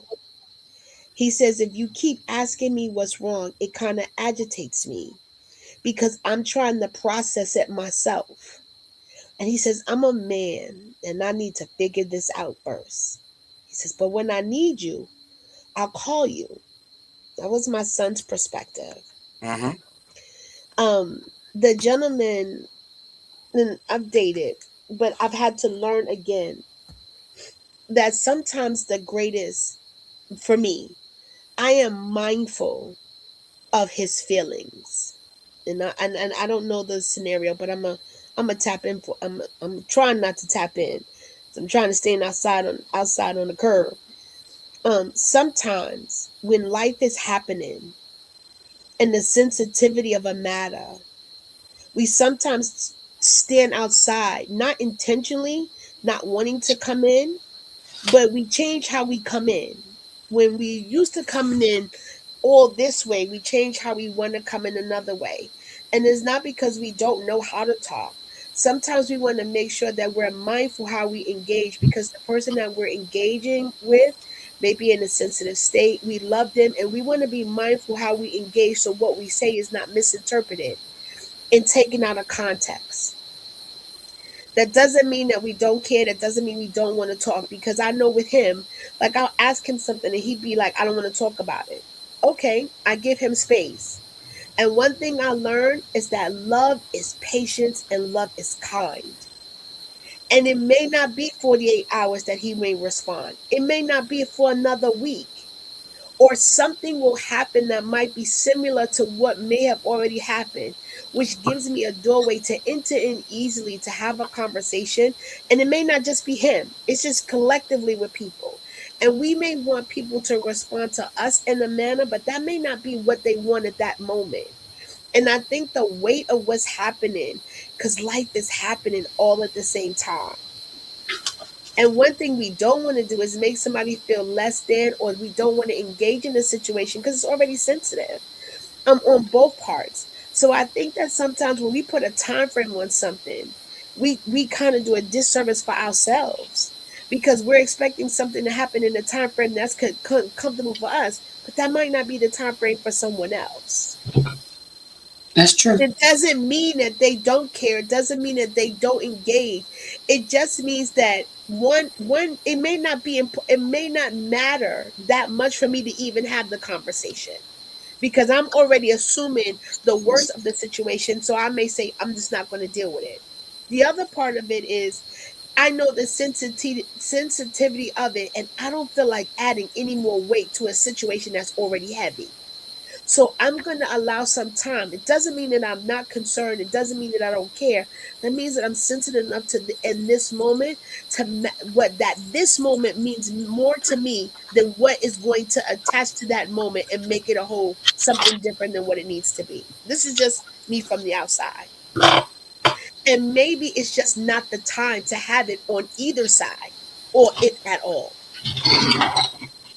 True. Those are things. Thank you for that share, ND. And we have to take those things into consideration. Again, it talks about that. That's getting into that uncomfortable space that we all have to meet in. That's the challenge. Because I can't assume that just because we've been together this long and I've known you in this way that there's nothing else to learn about you. I have to be willing to come to the table and again, be vulnerable enough, be courageous enough, put the risk on the table and say, listen, this is how I'm feeling now. This is a situation you've never been in before. So you don't know how you're going to react and respond and what you're going to need and all of those things. And it should be okay. It has to be the safe space for it to be okay for us to come together and have these type of conversations, have the uncomfortable and hard conversations. So thank you for that, Dr. ND. That was amazing. Justin, come on and give us what you got. I'm like, I don't want you to fall out the box. I know you've had a long day, and I appreciate you coming and being here with us in conversation. I hope you guys have pulled some nuggets away from this conversation. Definitely will be having it again. Maybe from a different perspective or angle, but be open to teaching someone how to love you. Be open to learning how to love someone again, without judgment, without preset notions and expectations, but be willing to receive people how they are.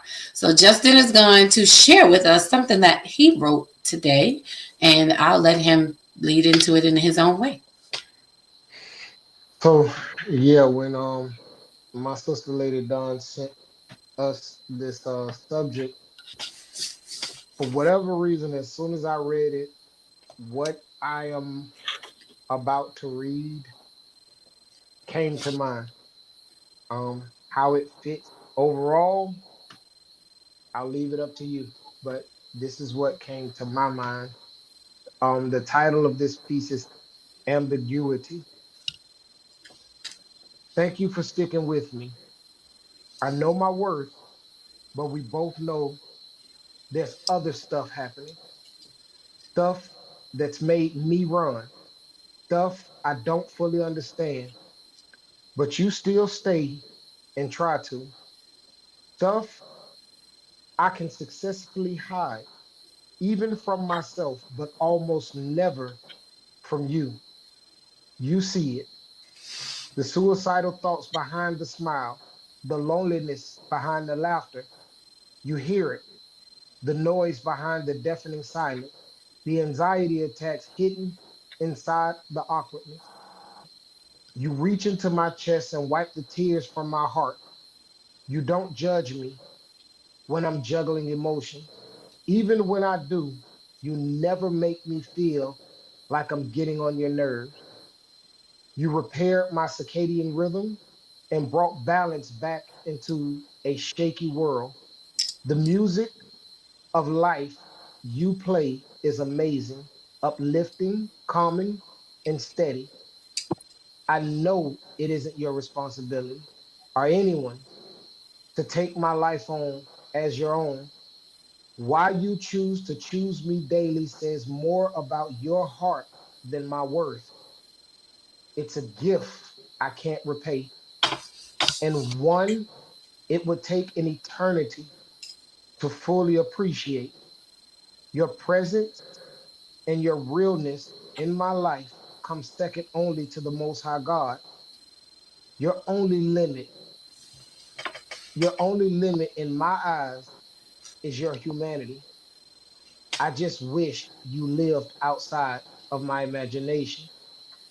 Oh, how amazing it would be to be loved, to be enough as you are, and simply exist in this world, to get any return at all on the investment, to stop fantasizing about what could be and call it real.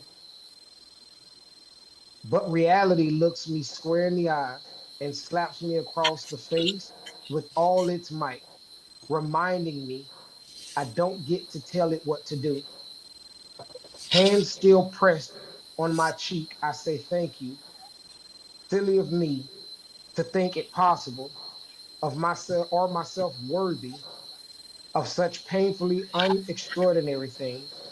Imagine that, a love that lands and doesn't leave. Boom. There you go. Wow. Is I that had part? to unmute for that. That Yeah. was, Yeah. I can't even put it in words. Yeah. I wish I could tell it what that said. Yeah. I wish I could. It was the Yeah, Is it's that amazing. part of the other that you sent, or is that separate? Nah, that's that. Today, literally, when I opened the inbox from Lady Dawn, I stopped, I looked at it, and then I started working, and I had to like just, I'm like, hey, give me a second. I went and stood and typed it all out because once it started moving, I had to stop and put it out there. I would have lost it. So that's literally So that's a that. different.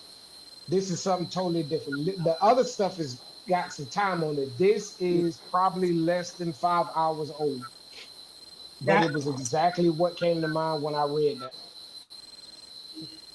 it was yeah. the opening up my chest and wiping the tears from my heart for me. I was like, well, what, sir, you better talk, bro.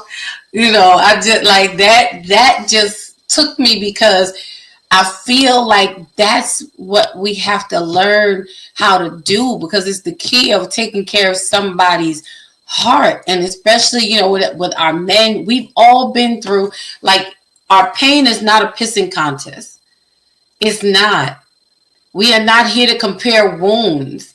And if we all are saying that we all want to be heard, we all want to be felt, we all want to be loved, we all are doing our healing, then why are we still so single? Why are we still so stuck? And I believe it's because we refuse to come to the table and again take that risk of loving someone and the risk of being willing to be loved. I know I have a problem with that part. I'm being transparent. I know I do. I have a problem with letting somebody love me because my biggest issue is being disappointed.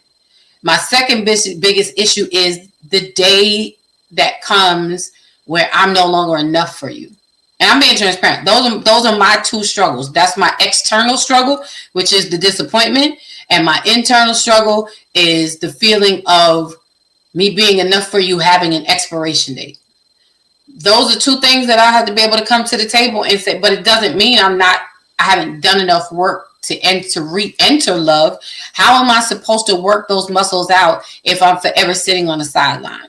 If I don't give someone a chance, if I'm not willing to come, and that's why I don't mind coming to the table first and saying, this is who I am, this is how I am, this is what is going on, but this is how I see how I want to be in your life. This is how I want to show up for you. These are the spaces, as I've learned you, I've watched you, I've observed you, and we're learning each other in this space where I feel like I can add to you. You know, but know that we're going to have uncomfortable times. I'm not expecting perfection. We're just expecting an opportunity. And again, being committed to the commitment. Love, like a muscle, grows when we work it. You know, and Justin, that was amazing as always. I wanted us to end this segment with that. When he shared it with me today, I was floored per usual, because Justin, you know, Mr. Certified Vulnerability, Mr. Courageous himself, will do that to you. He takes you to those spaces.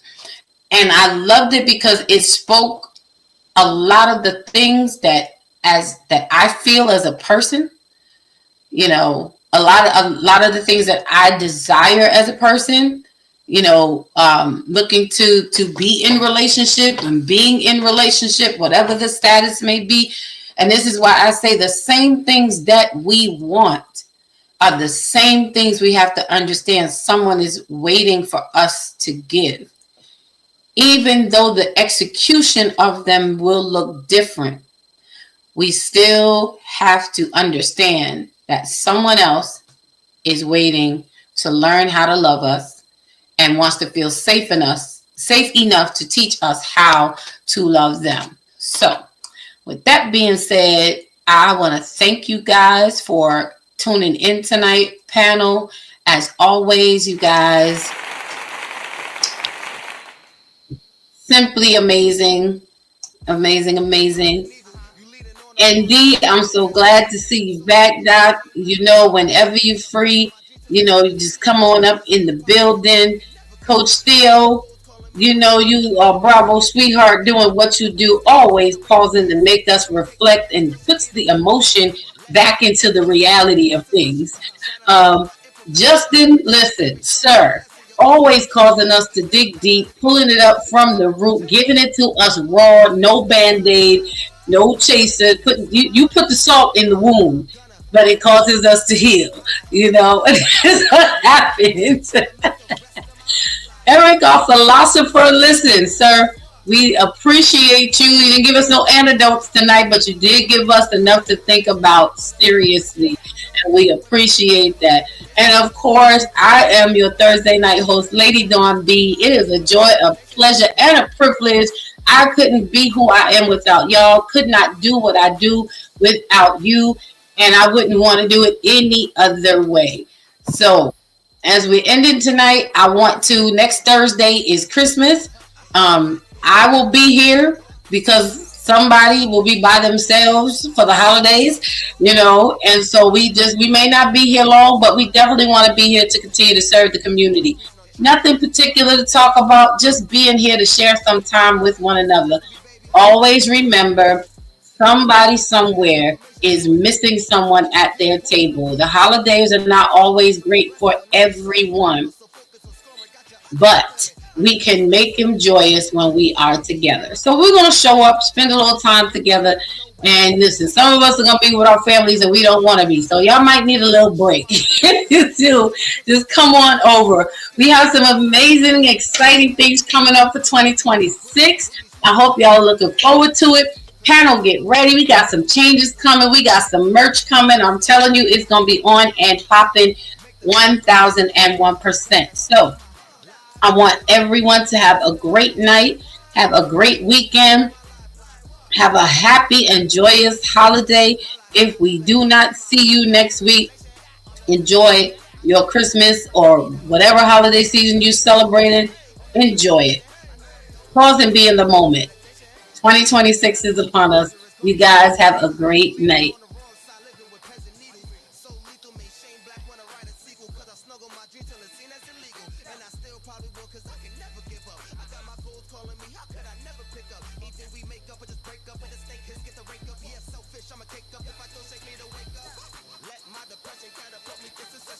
Shine a light on my imperfections like a projection. Every struggle and lesson, your issues ain't your oppression. Never got a question, they pushing me to progression like I'ma make the